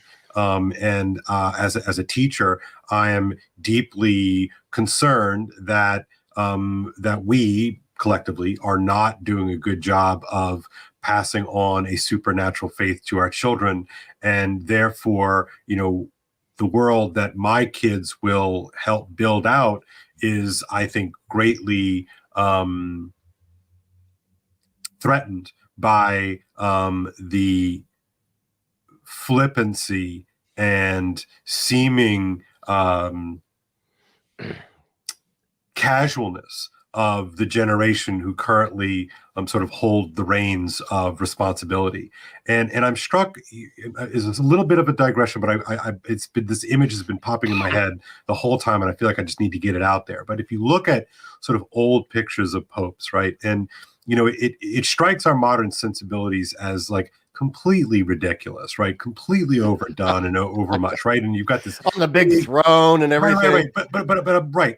So, you know, so all of our casual sensibilities, and look, maybe, Paul, this is why I wage my denim war, I don't know, but part of we live in the ethos of the casual, right? That you know, we want to kind of keep it real and all that sort of stuff. And I get it. All right. I'm American after all, but if you look at those images, right, the Pope with these like extremely these heavy mantles and this huge heavy crown that he is wearing and these red shoes and like all of the stuff, right, and you can like barely kind of see like a little human being that's sort of holding all of this like on him. The weight is enormous, but that weight is serious, right? That weight is not just symbolic. The weight is real.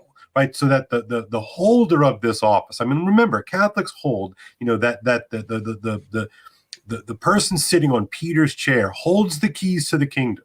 Okay, this is like Catholic 101 stuff, right? So can you imagine the awesome burden and responsibility of knowing that this is what you are responsible for? Like, I'm responsible for like my wife and my kids and my students, and you know, and local, nice little local things, right? And fine, right? This guy is responsible for like the whole thing, right? And to see the kind of flippancy on display, at least from my vantage point, means like, man, I really wish we had a pope who would like wear all the heavy stuff and wear the red shoes and wear the heavy crowns, because at least I know that that's a guy who can feel the weight of his office. And I just don't get that sense. You know, I don't get the sense that this guy, you know, look, the definitive statement of Pope Francis will forever be, and I really believe that this will be, is like, who am I to judge? Yeah, that's the first thing that comes to mind. Exactly. It's interesting. And of course, you know, I wasn't in the plane naturally, but if you know, if I can kind of put myself back in the plane, the answer is very simple. You are to judge. You have been tasked with holding down this awesome responsibility in which you have accepted the keys to the kingdom. And the keys of the kingdom mean that you can bind in heaven and bind on earth, and loose in heaven and loose on earth. You are the one. You are the stopper. Like, you are the and so to me, my anger and my frustration about this current pontificate is that it doesn't seem to me like he can see beyond his own nose, and he doesn't want to be the jerk, and he doesn't, I don't know, I just don't get it. And that's so why, I don't know why this Pope got to be Pope, but so I don't know how to answer Father Eric's I several things here. First, in the sense of the question from Father Eric, why does God allow evil? I'm assuming he means within the church, as you framed the question, Paul. And of course, Catholics have known for a very long time, at least the ones have even a modicum of understanding of church history, that popes have been scoundrels in the past, moral scoundrels. They've had mistresses and children, and it was very nefarious goings on financially, maybe even had a few people murdered along the way. Who the heck knows? I think there's a list of popes, and there's like 30 of them or so out of 200 some. We're pretty lousy characters. The existential crisis, though, for many Catholics today, the evil that they see, is that, okay, we've known that popes are sinners, but one of the things that makes us Catholic and not Protestant is precisely we view the church as this rock of truth in an ocean of uncertainty. And we point to Protestant fractiousness and say, see there, that's what happens when you don't have this rock of truth. Even the scriptures are open to all kinds of different interpretations. You need an authoritative interpreter who's infallible under certain conditions. And this rock is what holds the church together. I know many Protestants who became Catholic because of the chaos in the Protestant churches.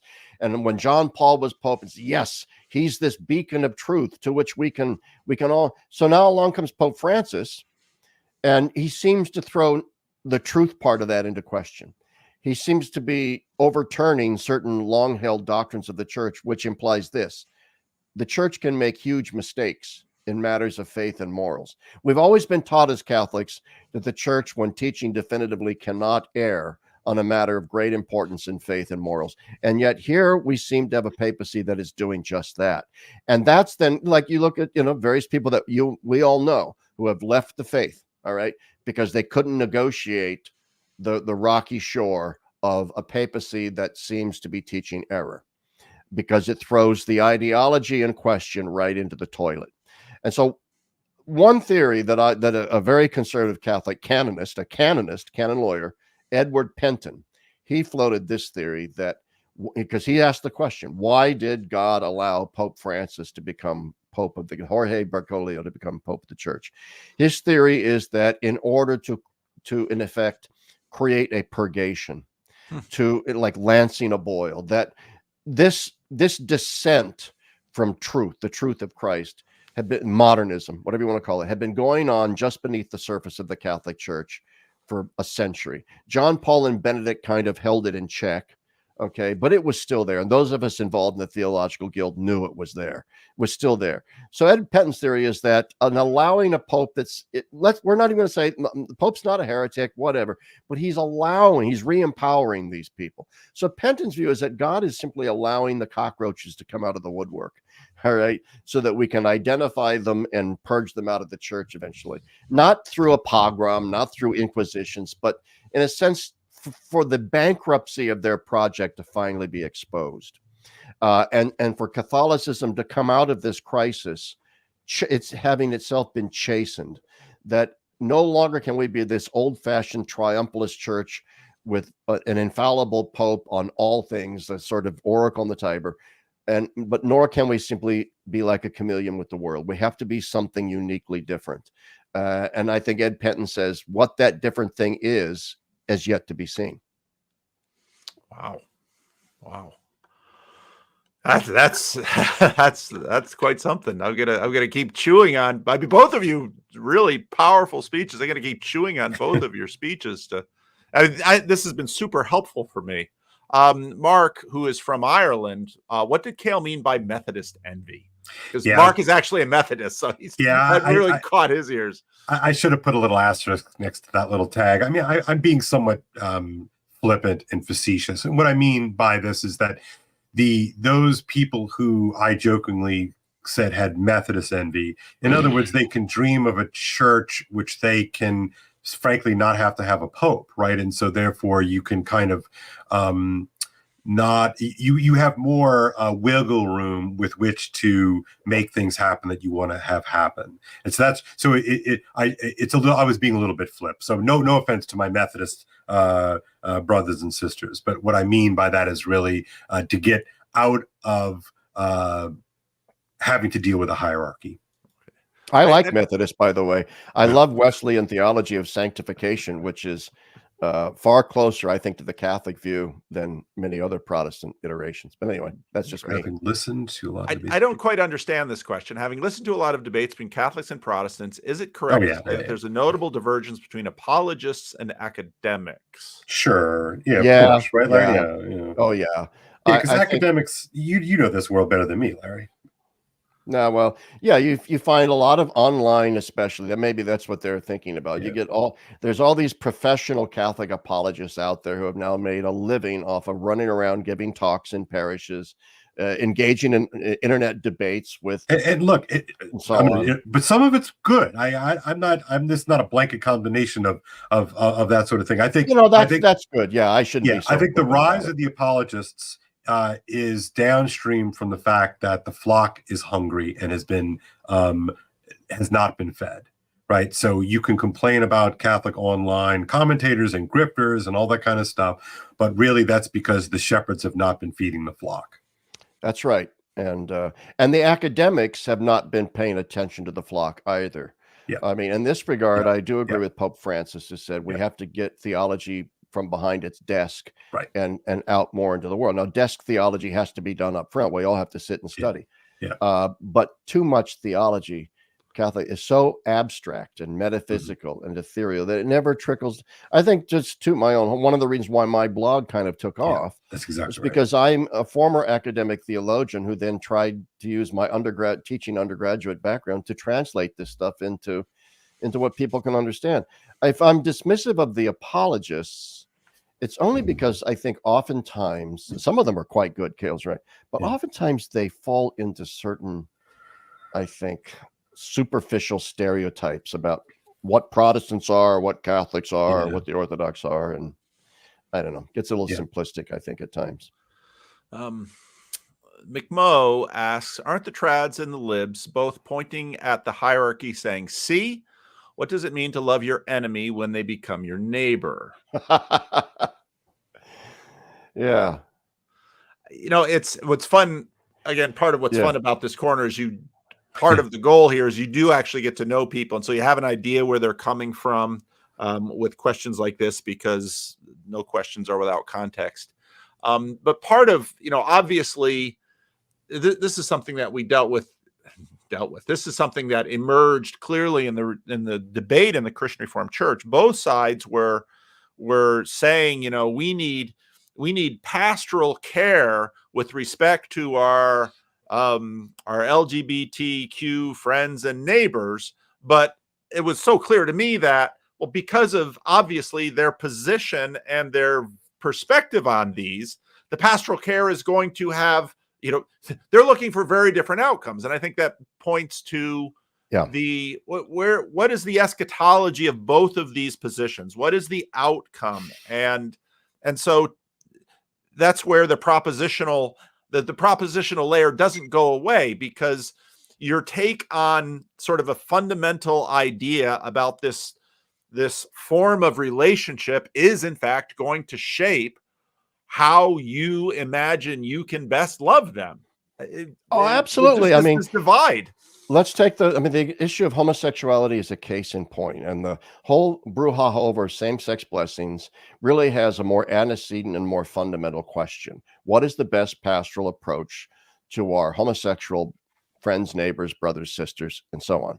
Progressives say that the best pastoral approach is to simply bless what they're doing, in a sense, that say that's their experience, that's their orientation, it's God-given, they didn't choose it, and so our task is simply affirm them in that, and that's that. The traditionalists come along and say it's a sin, it's a mortal sin, and they're going to hell if they continue in it and die. And so our job is to tell them that they're going to hell if they don't repent, because they're on the path to perdition. My approach would be, okay, maybe you both have a point, but the only thing to me, it seems to me, pastorally speaking, that's going to appeal since I do have a conservative sexual ethic, the appeal to, say, a sexually active gay man to come out of that lifestyle would be to emphasize that the gospel is liberating, and that the moral teachings of the church are there in order to elevate and lift us up into a higher order that Kale was talking about, supernatural order, that actually makes you joyous and happy and healthy and all those things. And so the reason why I'm telling you that I think this is the better path is because I think it's better for you. And so I think those are the sort of kind of lines of pastoral practice that we see. But to the question, yeah, I mean, my answer to that is that both the progressives and the trads are pointing at the hierarchy and saying, see, which is exactly how the document was received, right? You had on both sides of the quote unquote of the divide, people like, yeah, see, so it was just it was a fascinating Rorschach test. Yeah, I think something too with all these debates to keep in mind is that people are not evil. Most people, right? That we're talking about our fellow baptized Christians, whether they're trads or modernists or conservatives and neocons or communio thinkers like me, that we're having conversations with people that we really should care about, and that they are our fellow parishioners in Christ. And that so many of these debates, I get very pugilistic. I get very animated, and people mistake that for thinking, oh, you must really hate the liberals in your church. Not at all. In fact, I'd rather hang out with liberals than pinched up conservative types myself, to be honest with you. I'd rather sit down and have a beer and a cigar with the most flaming liberal you could find than the most rad traddy kind of everybody's going to hell. I've been sucking. Oh, you always hate the rad trads, Larry. You always hate on the rad trads. I always have to get my digs in because I've been assailed by them so often. This is a good question, Larry. I want to hear you this. I want to hear you this. Well, I'd like to know what the definition of schism would be, because there's just sort of a in the Christian Reformed Church. I mean, we're probably looking at one basically because the preeminent part of the church at the center, the elites in the Christian Reformed Church, are probably going to get pushed out, and so in the Christian Reformed Church, it's a big deal. But the Protestant Reformation obviously was a massive thing. But I always say that like you said, schism is important to define here. In Catholic theology, Protestants are not in schism with the Catholic Church. Protestants are apostates and heretics. Well, not apostates, no, heretics. They are heretics. Their churches are heretical. Apostates a different thing. But like the Eastern Orthodox, we would say, are schismatics. They're schismatics, okay? Meaning they have all the valid elements of holy orders and sacraments and apostolic succession like we do, only they don't subscribe to the authority of the Pope. So let's take that definition of schism, that I think it could very well be, if we get a Pope Francis Part 2 after this Pope dies, and we get someone who's just like him, or maybe even more liberal, then I think you'll probably see Catholic areas of the world, maybe like Africa and so forth, maybe getting together to elect their own Pope. I don't know. I don't know what form the schism would take, or to simply say maybe a softer schism, simply saying we just don't recognize the authority of the current dude. What do you think, Kale? I would say that, man, my gut reaction is that everything in Catholicism moves super slow, the last couple of months notwithstanding. I think that this stuff is going to be protracted and drawn out. But what's also happening Larry and I have talked about this before, but there is going to be an absolute cliff dive in about 15 years, just demographically, right? So Boomer Church is on the way out. I mean, I just mean literally. I mean, they're going to die out, and so the whole dynamic of the Catholic Church is going to radically change. And I think, Paul, like, this is one of the reasons why I love talking with you and listening to you. Is that in a weird sort of way, the conservatives in your own denomination, have they're going to win the war of attrition because they have children. And I think that a similar thing is going to happen in Roman Catholicism. Is that the Germans have money because of their weird tax structures, right? But they don't have children, and I mean that both literally and metaphorically. So that in the United States of America, if you look at the sort of the boomer millennial trend, right?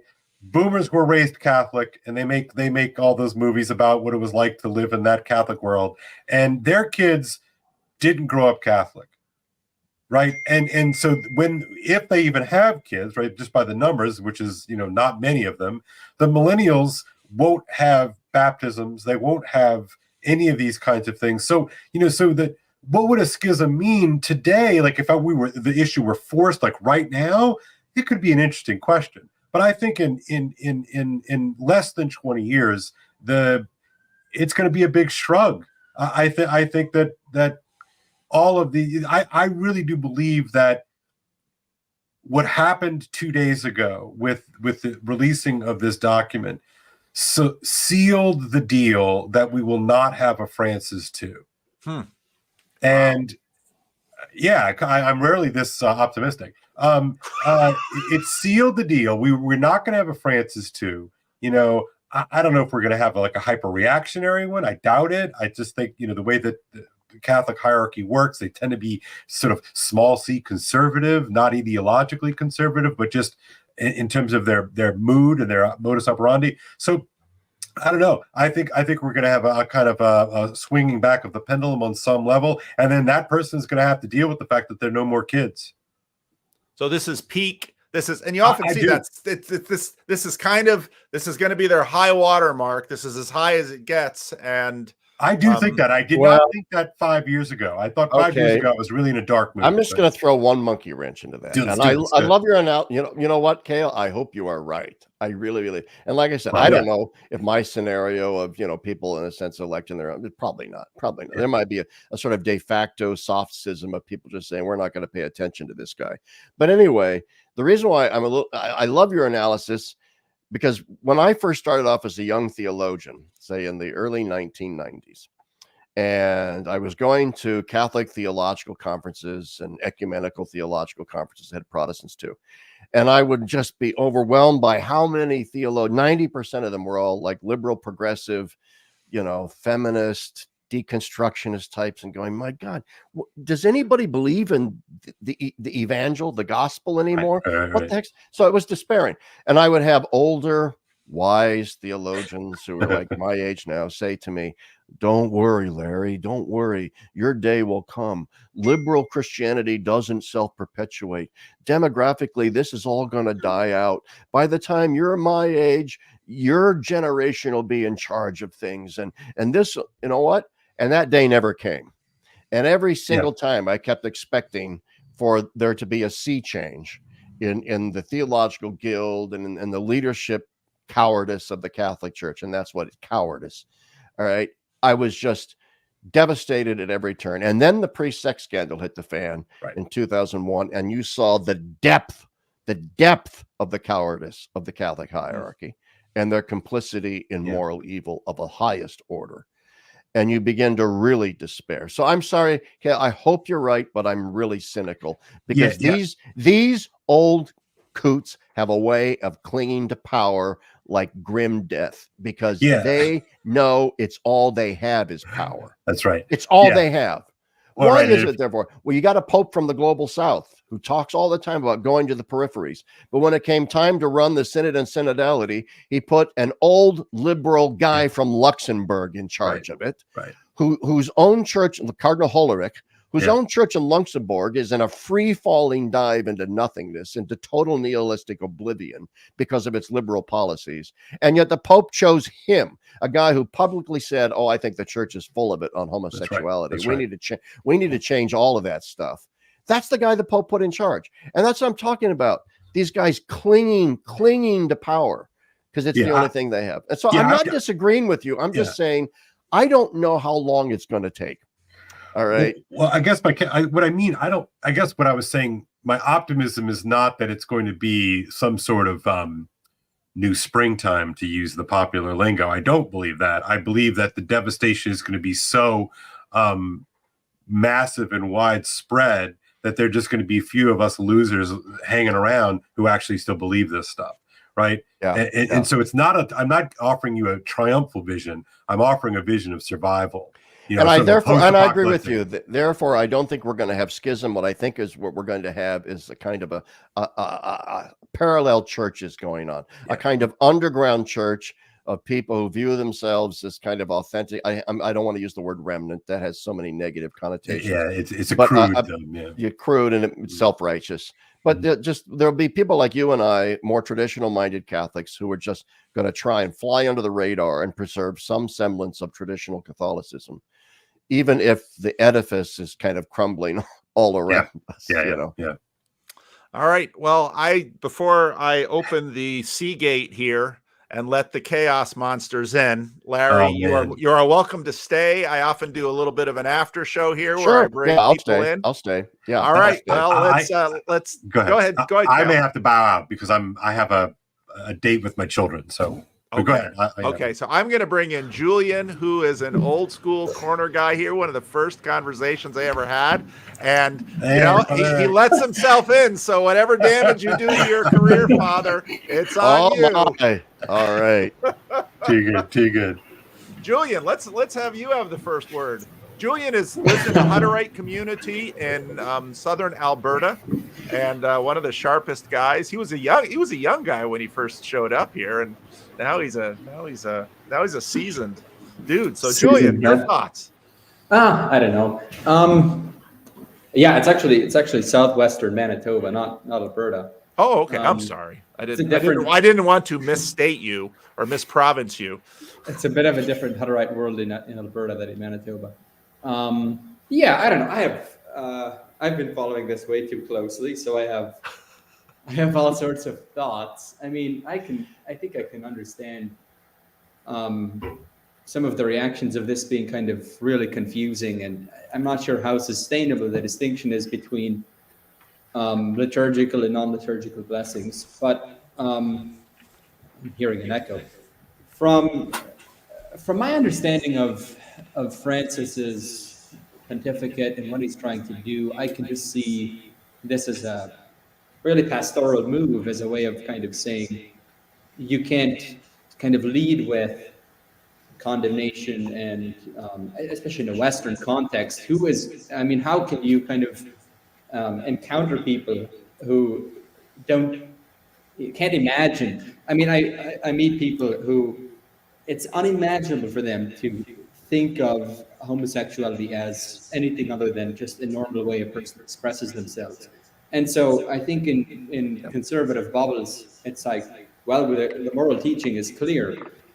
But I think Francis's instinct is right that if you want to encounter these people, it has to be through the unconditional love of God. And that's how I kind of see him sort of trying to position himself, and kind of wants to emphasize that that's how priests should be kind of moving through these issues. So I don't know. That's kind of how I see. Yeah. Well, I think you see that with the desire to make this a kind of a pastoral versus theological, distinctions that are trying to be drawn.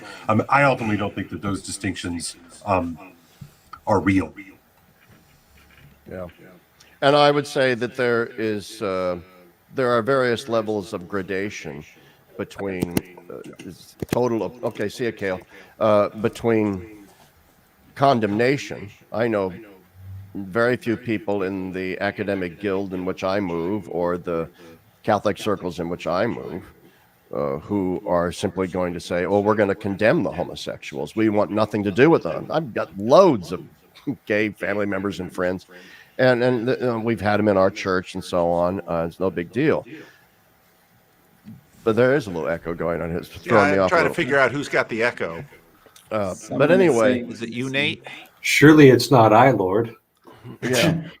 But you know what? It's Nate. What my response to that idea that the Pope is just being pastoral here is this: show me the church in the West of judgmental, pharisaical, finger-wagging moralizers. The problem in most Western Catholic churches is exactly the opposite. That we have a church filled with petty bourgeois moderns who are moral relativists of a certain kind, not necessarily of an ideological kind, but of a certain kind, especially in matters sexual. Okay. And that, in a sense, the last thing in the world that the church needs to be doing right now on a pastoral level is simply greenlighting all of that and saying, well, we now approve of it. And we're calling that pastoral. So that's the problem that I have. I don't want to be condemnatory, but I also don't want to send a green light that says, we now approve of all of this. There's no problem with any of this. And I really don't care what the world thinks in one sense. Obviously, I do care because I live in it. And as a teacher, I have to take it into consideration. But there are many aspects of Christianity that the world finds grossly incoherent and unpalatable. And I don't think we should change those teachings simply because a group of people in Western culture, and once again, we're talking about the global North, vast swaths of the global South would not share your point of view that homosexuality is just, well, it's a given that it's okay. Now, the global South has an opposite problem of homophobia and draconian laws against it and so forth that has to be addressed, I think. But anyway, that's, I mean, I sympathize. I think that is what Pope Francis is trying to do. I do. I think that's what he's trying to do. I don't think he deliberately woke up one morning and said, I think I'm going to undermine the entire edifice of Catholic moral theology in one fell swoop. I don't think, yeah, excellent. No, I don't think that's what he's doing. I just think that it's a shallow and facile distinction to make between draconian self-righteous condemnation on the one hand and just sort of an insouciant, let's live and let live mentality on the other. That's fair. I mean, I wasn't trying to say that's my position, that the traditional position is. No, your point was a really good one. I'm just saying I kind of exist in two worlds. Like I exist in a very conservative, Hutterite community. That kind of a really conservative position is sort of accepted as a matter of course in most circles. Then I go to this university, and there I encounter people who, they couldn't even imagine how anyone could have an objection to this kind of thing. And so I sort of find myself kind of in a world in between where I would like to have a more nuanced conversation about this stuff. And I just really often can't have it with either group. But I tell you what, Julian, I think that is a desperately needed conversation to have. And unfortunately, a lot of these other debates that we are having about this Vatican document or this kind of blessing are, as I think I said earlier in our conversation, they're kind of masking over a more antecedent issue, which is what is our view of homosexuality? And what's it all about? And I think, Larry, that's part of, I really appreciated your pushback on the ideal, because you're right that ideals are never finally reached. And that is a weakness of ideal. And you're exactly right that there are many ways that, when the rich young ruler says to Jesus, obey the law, all these things, I'm not committing adultery. I'm not stealing from my neighbor. I'm not, of course, you've got Jesus then treating it in the Sermon on the Mount as well. But the attempting to bridge that gap is you're both left on one hand. You have to have sort of an antithetical divide that there. And I think that's part of what has given the Roman Church its power in the current context, where it feels like all of the major institutions have gotten so chaotic that at least with the Orthodox or the Rome or the deeply conservatives, there are bright lines and there is clarity. And at least with those bright lines and clarity, you can at least do some orienting. You can do some orientation. That's true. I think my point would be, though, I would like your father's opinion on this too. And others have pointed this out. One of the problems that I have with Pope Francis is that he takes that insight, the pastoral insight Julian was talking about, this sort of notion that none of us reach the ideal that you're talking about. And he's trying to turn that into a kind of pastoral principle that the church is going to impose from the top down. This is now the church's official policy. We're going to be lenient on X, Y, Z. When in point of fact, I think a better pastoral approach is to simply hang on to the time-honored gospel, truths of morality, whatever it is. And then and to simply allow to take place what has always already been taking place, which is pastors on the ground making those kinds of concrete adjudications about, okay, I know this guy over here. He's been married to this woman for 30 years. They have 87 kids. He was married to this other woman for 3 days. 30 years ago. They can't get an annulment. What the hell am I supposed to do?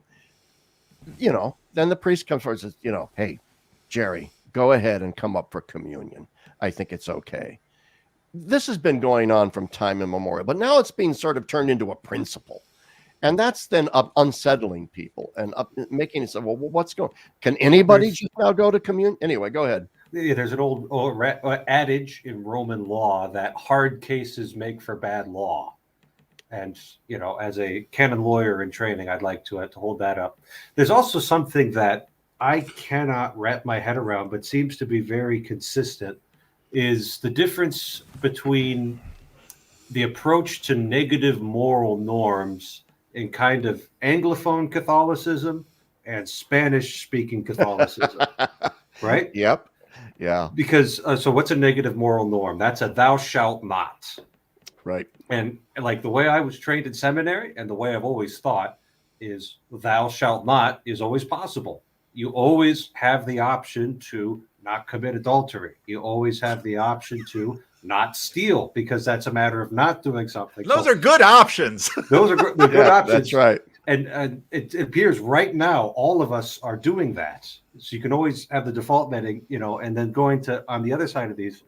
And it seems like Anglo-speaking Catholics are like really globbed onto that, really hold on to that tight, especially those of us who were inspired by Veritatis Splendor when St. John Paul II reiterated the perennial teaching on this matter that you always have the option to not do the not.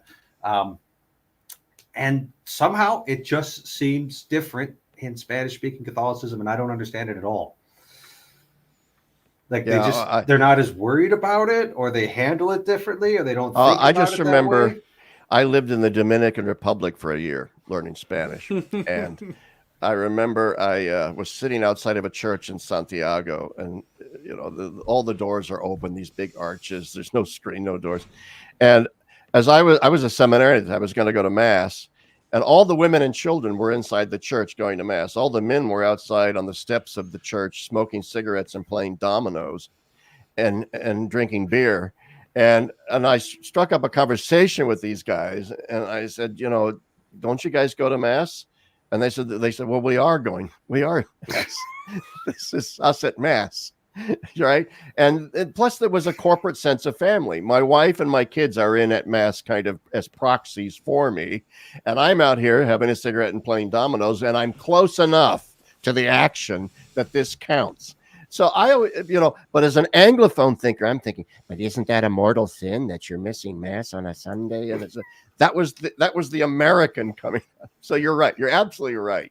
Well, before I bring Nate in, I just want to respond a little bit to Larry. I mean, part of what happened in the Christian Reformed Church too is that, ironically, it was the pushing of the issue by the progressives, where many moderate CRC clergy who had a fair amount of flexibility at the local level to deal with these issues, suddenly, because we had to make the permission law.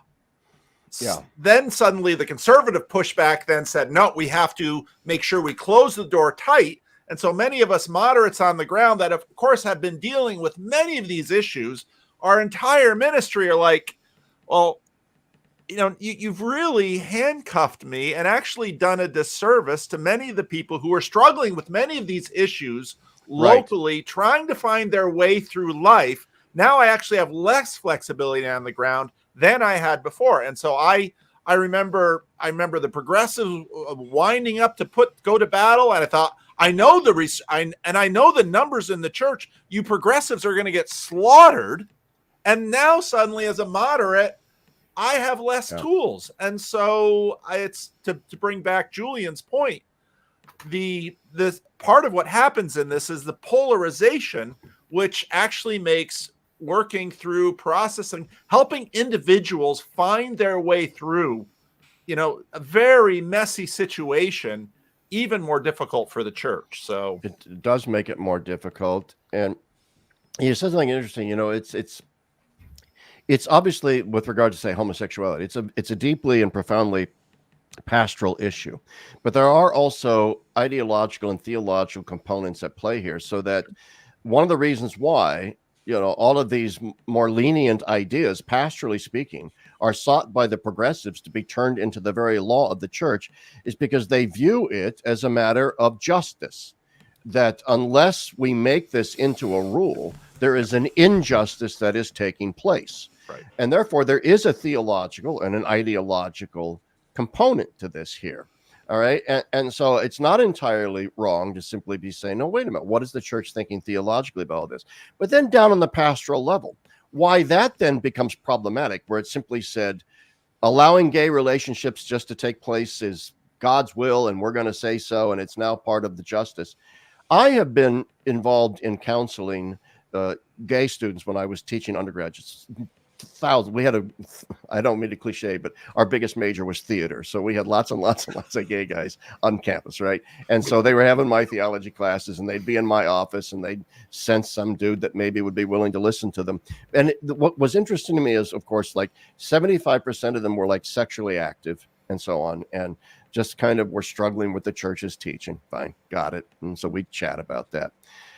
The 25% of them, maybe even a little bit more, and this wasn't just imbibing the ideology of their oppressor, really didn't want, I'm not going to say didn't want to be gay, not conversion therapy or stupid things like that, but simply didn't want to live out that lifestyle.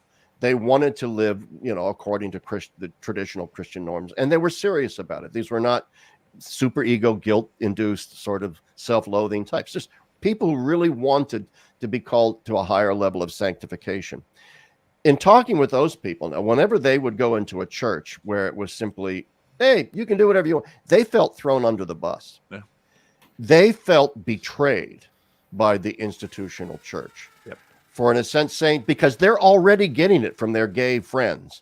Yeah. You sap, you fool, you go in with these dumb Catholic rules and so on and so forth. You're just a tool of heteronormative thinking. And so they already are getting it from their side, and even family members. And then they turn around in their churches and say, don't worry about it. Don't sweat it. No big deal. In fact, we'll bless it for you. Go on. And they feel really betrayed by all of that. And I remember when I was in seminary, I ended up running across a blog of a guy who had been in, kind of active gay lifestyle and all of that, tons of sexual partners, anonymous encounters, all of that. And the overwhelming feeling I got from reading it was that he was deeply lonely, and that lifestyle wasn't satisfying to him. He was chasing after the wind. That's why they came up with gay marriage, to try and, help with that, I guess. But I don't think that's actually the answer there. And so, I don't know. It seems like the compassionate thing is always to call people towards Christ. And in Catholicism, celibacy isn't a bad thing. Yeah, that's true. And something that can be achieved. Mm-hmm. All right, Nate, you're in here, and actually you were on a list. I thought of you today, but you can't always get time. So I'm glad you joined us. I happened to catch the tail end of it right before my lunch break while I was working, and now I'm on my lunch break, and I just first of all, I just want to say that the framing of the discussion on the Catholic side is way healthier, even when it's going badly, than it is on the Protestant side, because pretty much nobody on the Catholic side will talk about the metaphysical absurdity of gay marriage, because it's just that's a metaphysically incoherent concept. And so I definitely would be opposed to that. However, I am very sympathetic to the idea of blessing same-sex friendships. Because of the long theological tradition of Christian friendship, and kind of having a don't ask, don't tell kind of position toward whether there's a sexual component to that friendship or not. John Milbank has advocated for that kind of position for a long time, and it's not a very popular position because it doesn't make either the conservatives or the progressives happy. I think that's probably a sign that it's on to something. And I would also say, to Father Eric's point about edge cases making bad law. I think that's precisely why a more pastoral approach, which is what I think the church is trying to stumble its way toward, even if it's making some mistakes in the process, is the way to handle it, precisely because of that. So, and I also think it's like at some point we have to just deal with the reality that it's like, I don't really know if there's a serious 21st century person who was willing to put homosexual relations on the same moral plane as murder. It's really at most it's more like having a second piece of cheesecake when you shouldn't have. And that's just the reality. And I think anyone who's anyone who's like a 21st century North American person who tries to say otherwise, I'm like, I have like a deep distrust of that. And just to be honest, like, first of all, a couple things. I'm an Anglican, so I don't have an absolute dog in this fight. So there's that. And then the other thing is, although I was Catholic, but that's a long story. And I still have a lot of theological sensibilities that are Catholic. And the other thing is like, I mean, I can't be unbiased on this because like my dad is gay, and like I have 2 gay daughters. So, this is not something that I can just like, it's not just a merely academic issue for me. And I think that's the case for a lot of people on this, but I just wanted to be upfront about that. But I do appreciate like the discussion, and I think I probably agree with like 90% of what Larry said, but I wouldn't be quite as critical because I do think that like, even though there might be some stumbling and some mistakes, that it's intending to do something that's good and necessary.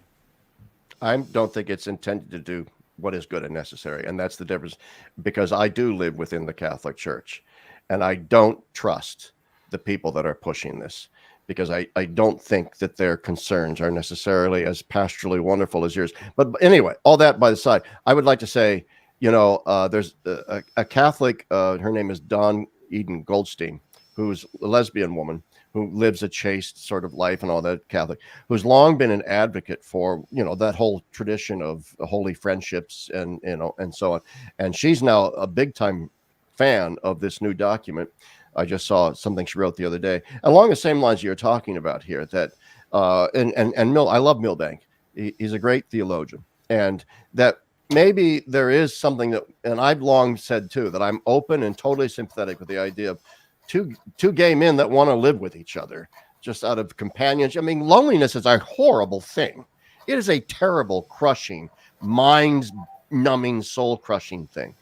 And so I have no problem with people loving each other in holy friendship and all that kind of stuff. I know there are others in the Catholic side who say, no, too much occasion of sin and all that kind of stuff.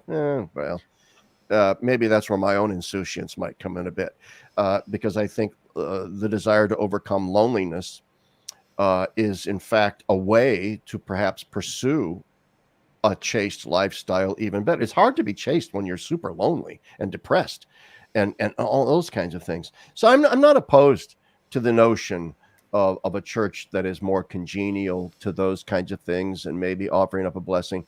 But I just think also that the way that this document landed without consultation, without broader episcopal input, without a years-long sort of participation in developing concepts along these lines, and then to end the document and say, and that's it, we're not going to talk about it anymore, conversation over, just throws this document like a thud into the culture wars and says, okay, now tear each other apart and go for it.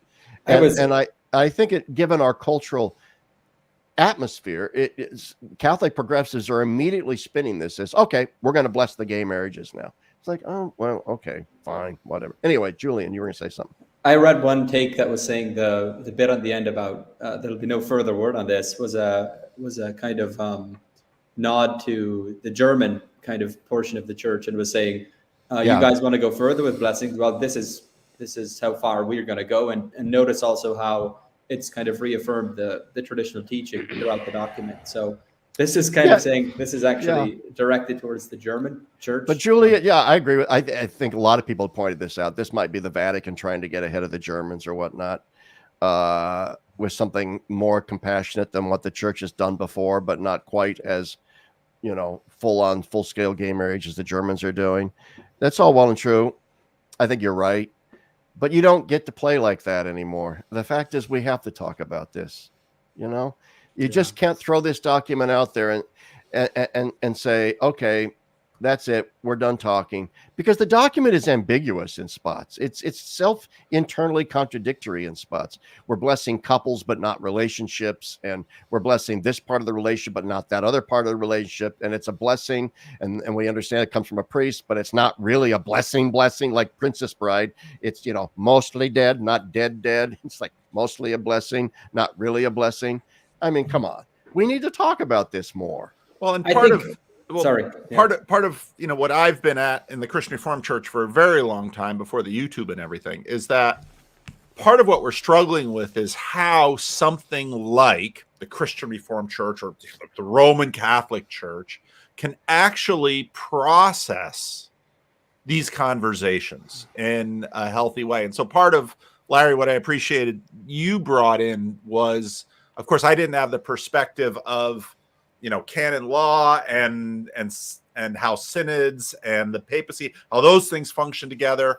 And so I think religious structures and churches are really wrestling with how do we process this in a way that affords the kind of nuance, the kind of freedom, but yet the kind of order and structure that we also need. And I think many churches are wrestling with, structure, how to carry this through, and so I see that here.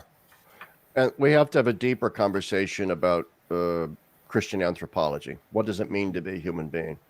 What is a human being in the light of Jesus Christ? And that has to be an ongoing conversation, big time. Because otherwise we're just talking in deontological terms about this sexual norm and that sexual norm. Right. That all has to be grounded in a much more expansive sacramental vision, Christological vision of what a human being is. And in that regard, there's a conversation that has to take place. Holy cow, we've just started scratching the surface of that conversation. Well, I wonder, Larry, if the entire issue isn't downstream from a more general crisis in chastity as a concept. Because let's not pretend that the heterosexual world doesn't have a struggle with chastity in our time. It's almost like 20 years after we started exposing pornography to children, we're having a crisis of sexuality in the West. Who could have seen this coming? Well, almost as if. Exactly.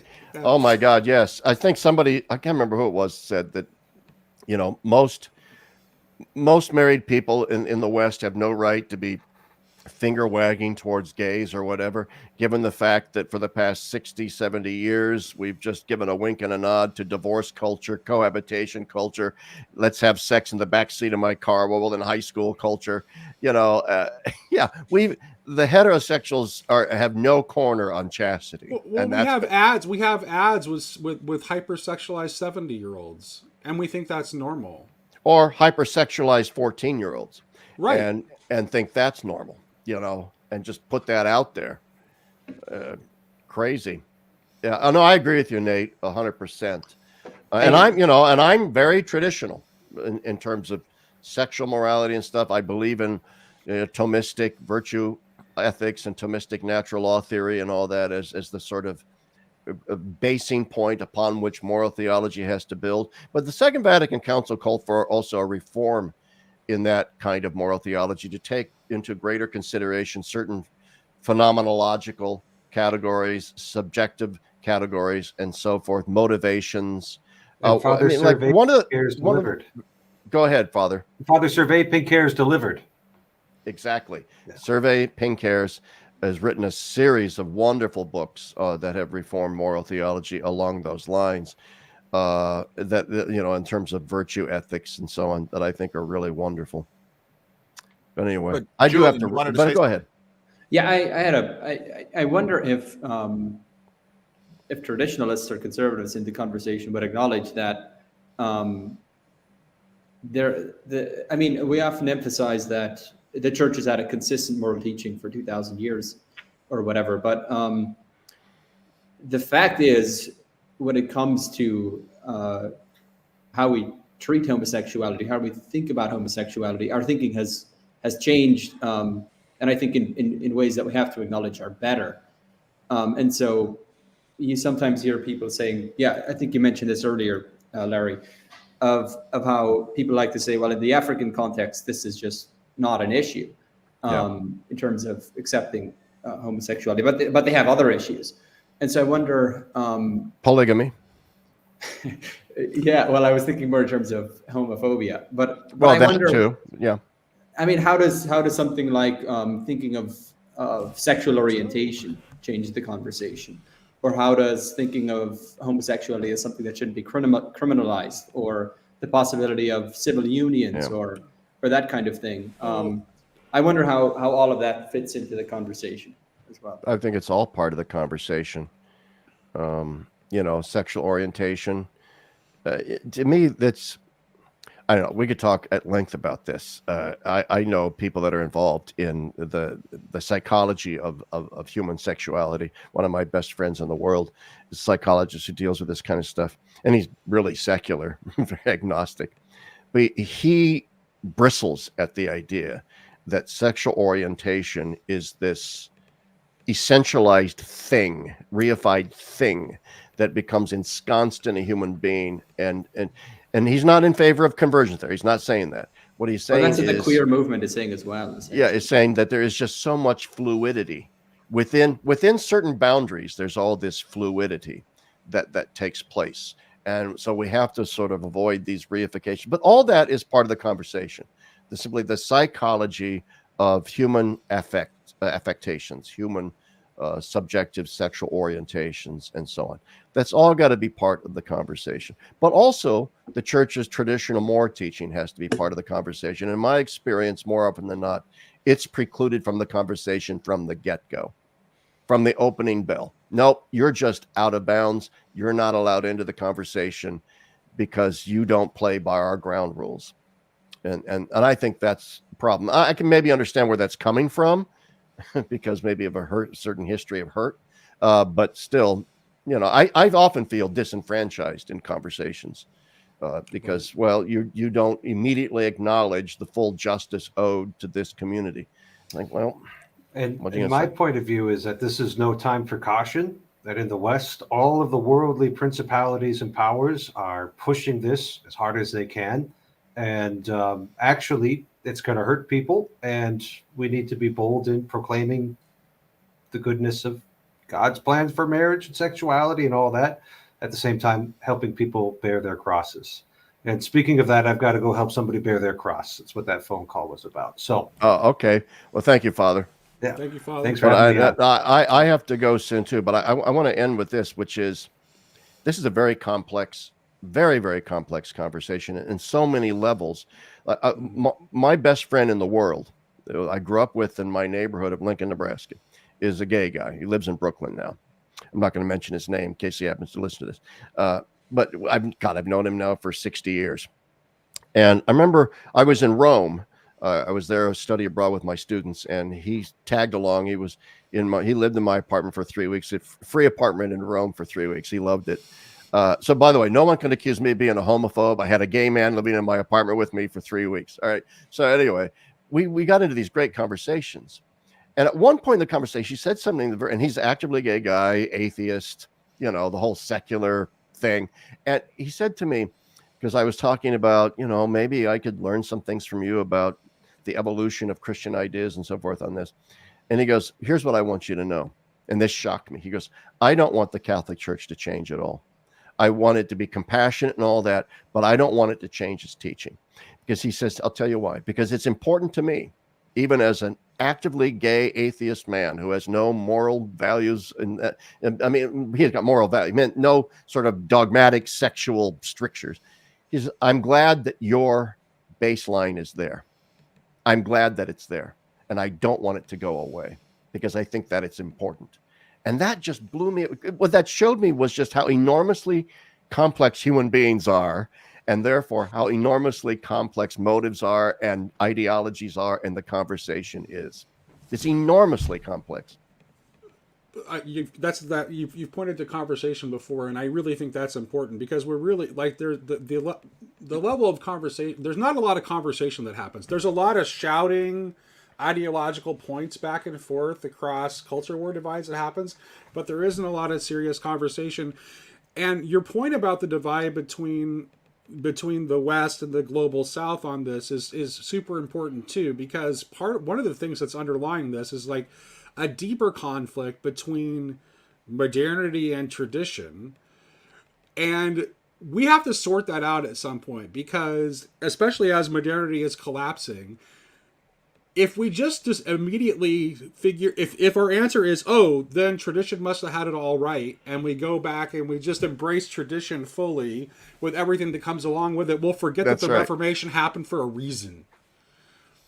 And that not everything that modernity stands for is a bad thing. And the conversation is how we're going to negotiate this moving on to whatever's after.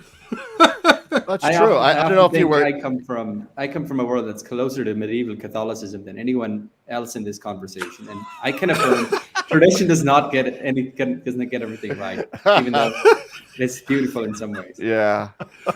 I don't know at what point you came into our earlier show, Nate, but I talked at some length anyway, about in Catholicism we had this great divide between like the progressives, but then we have our radical traditionalists who simply want to say, let's just scorched earth, get rid of the modern world and go back to some sort of romanticized Catholic something or other from, I don't know, 1850 or 1930. I don't know. But it's still modern. Yeah, well, that's the irony of it, right? We pointed that out. Yeah. That's the irony of it, is how thoroughly modern they are in their thinking in all of this as well.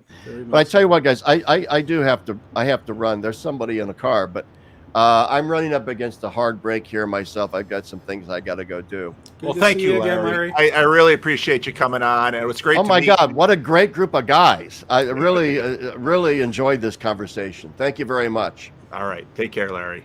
Bye-bye. Thanks, Larry. All right. We're going to land the plane soon here, but I didn't want to, Chad, after I made liberal use of your video this morning, I wanted to make sure I let you back in. So I just have a really weird question, because I was reading John, 1 John or whatever, the one right before Acts this morning. The Gospel of John. Yes, and in there it says like they keep mentioning the disciple that Jesus loved, and like I don't know, it just was kind of weird, because I was like, what does that even mean? Like, I thought like you loved all of them. But why did you love John, or whoever it is he's talking about? I don't know if it's Peter or John. I can't tell. Not Peter. Okay. So what does that mean? And how does it relate to this conversation? I don't know how it relates to this conversation, but there's a lot of people that suspect that it was John, the author of the gospel. I mean, that's part of it. And, in some ways, don't moms love all their kids the same, and then they don't? I don't know. I'm really not trying to be rude on that. It struck me, because like I'm trying to prepare for this thing with Neil tonight, and I was reading the Gospel of John, and I was like, what does that even mean? It's repeated several times. So is this one of those things that has been brought up before, but nobody likes to talk about, or what? Well, people like to talk about it. I wouldn't say nobody doesn't like to talk about it, but there's no answer that satisfies a lot of people with respect to it. I read a lot of weird things, so when Chad said in the context of this conversation, my mind went to a different place, because there are a lot of people who have a lot of weird fanfic about that whole beloved disciple thing. So, what? So, well, great conversation, guys. It was kind of gay, but whatever. Fine. Thanks, Chad. Bye. Bye, Chad. All right. Last thoughts. Great to see you again, Julian. It's always good to see your face, hear your voice. You too. Yeah, it's been too long. Julian was the first one of the first people I ever had a conversation with. Yeah. I think I remember, Nate. We had an interaction in the comment section, and you were really angry about something, and then I kind of calmly responded. And I got together with you and Michael and had that conversation on radical orthodoxy. Yeah. Yeah, I think so. So what have you been up to, Julian? Same thing, basically. Yeah, I'm in my, what is it, second term of university. So I'm off for the winter break right now. So Good. What are you studying? English and philosophy, a double Okay. major. All right. We just had a class on Aquinas and Wittgenstein, which is an interesting pairing. If you know any of those two guys. Are you enjoying it? Yeah, I'd say so. It's university. Yeah, it's fun. Is it public university? What university are you going to? It's a kind of liberal Christian university. Is the way I describe it. Okay. Kind of a liberal arts university, but it's really good, kind of really strong in the humanities, kind of really small. Yeah, it's good. Yeah, I kind of think with my interests, a public university wouldn't be as good as a fit because there'd be less kind of theology or philosophy I could study. Here's Nate's family waiting in. Angry, Nate. Was I angry? I didn't think I was very angry. You were just ranting about something in the comment section. Gotcha. Oh yeah. Oh yeah. I can come off angry in text in a way. If I were saying the same words and you saw my face, it would not seem. Yeah, I have a rhetorical style that if you're just reading it in text, it can seem angry. But then if I'm saying those same words and you see my face, I'm smiling while I say it. You've probably spent too much time in the David Bentley Hart circles, and it's kind of formed your rhetorical style. Probably. Well, anyway, thank you, gentle people, for joining the live stream, This and I was a hope good one. the This was a good conversation one, was Paul. good. This was a good one. Yeah, it's so, you're right. I mean, I want to have better conversations with respect to this, obviously for my own denomination, but also for the church at large, because working our way through this at all the different levels and how the different levels impinge on each other. And part of what I think we wrestle with is, you mentioned, don't ask, don't tell. One of the things I think we struggle with is that there is the modernity makes everything up front. Everything has to be up front, and not everything should be up front. And there has to be a dance of that which is spoken and left unspoken. And I think we really struggle with that. And I think religious institutions are deeply struggling with that. So, anyway. Well, I think one of the first steps toward having a productive conversation about it is to take the metaphysical nonsensity of gay marriage off the table and just remove it from the discussion. Yeah. Because there are ways that we can talk about genuinely, like, having compassion for homosexual people that don't, like, undermine the entire symbolism of marriage and the metaphysical structures of the universe. Right. Right. Well, and I agree. I remember talking to my kids when Prop 8 came along, California, and they're talking about gay marriage. I said, I don't really think there's such a thing.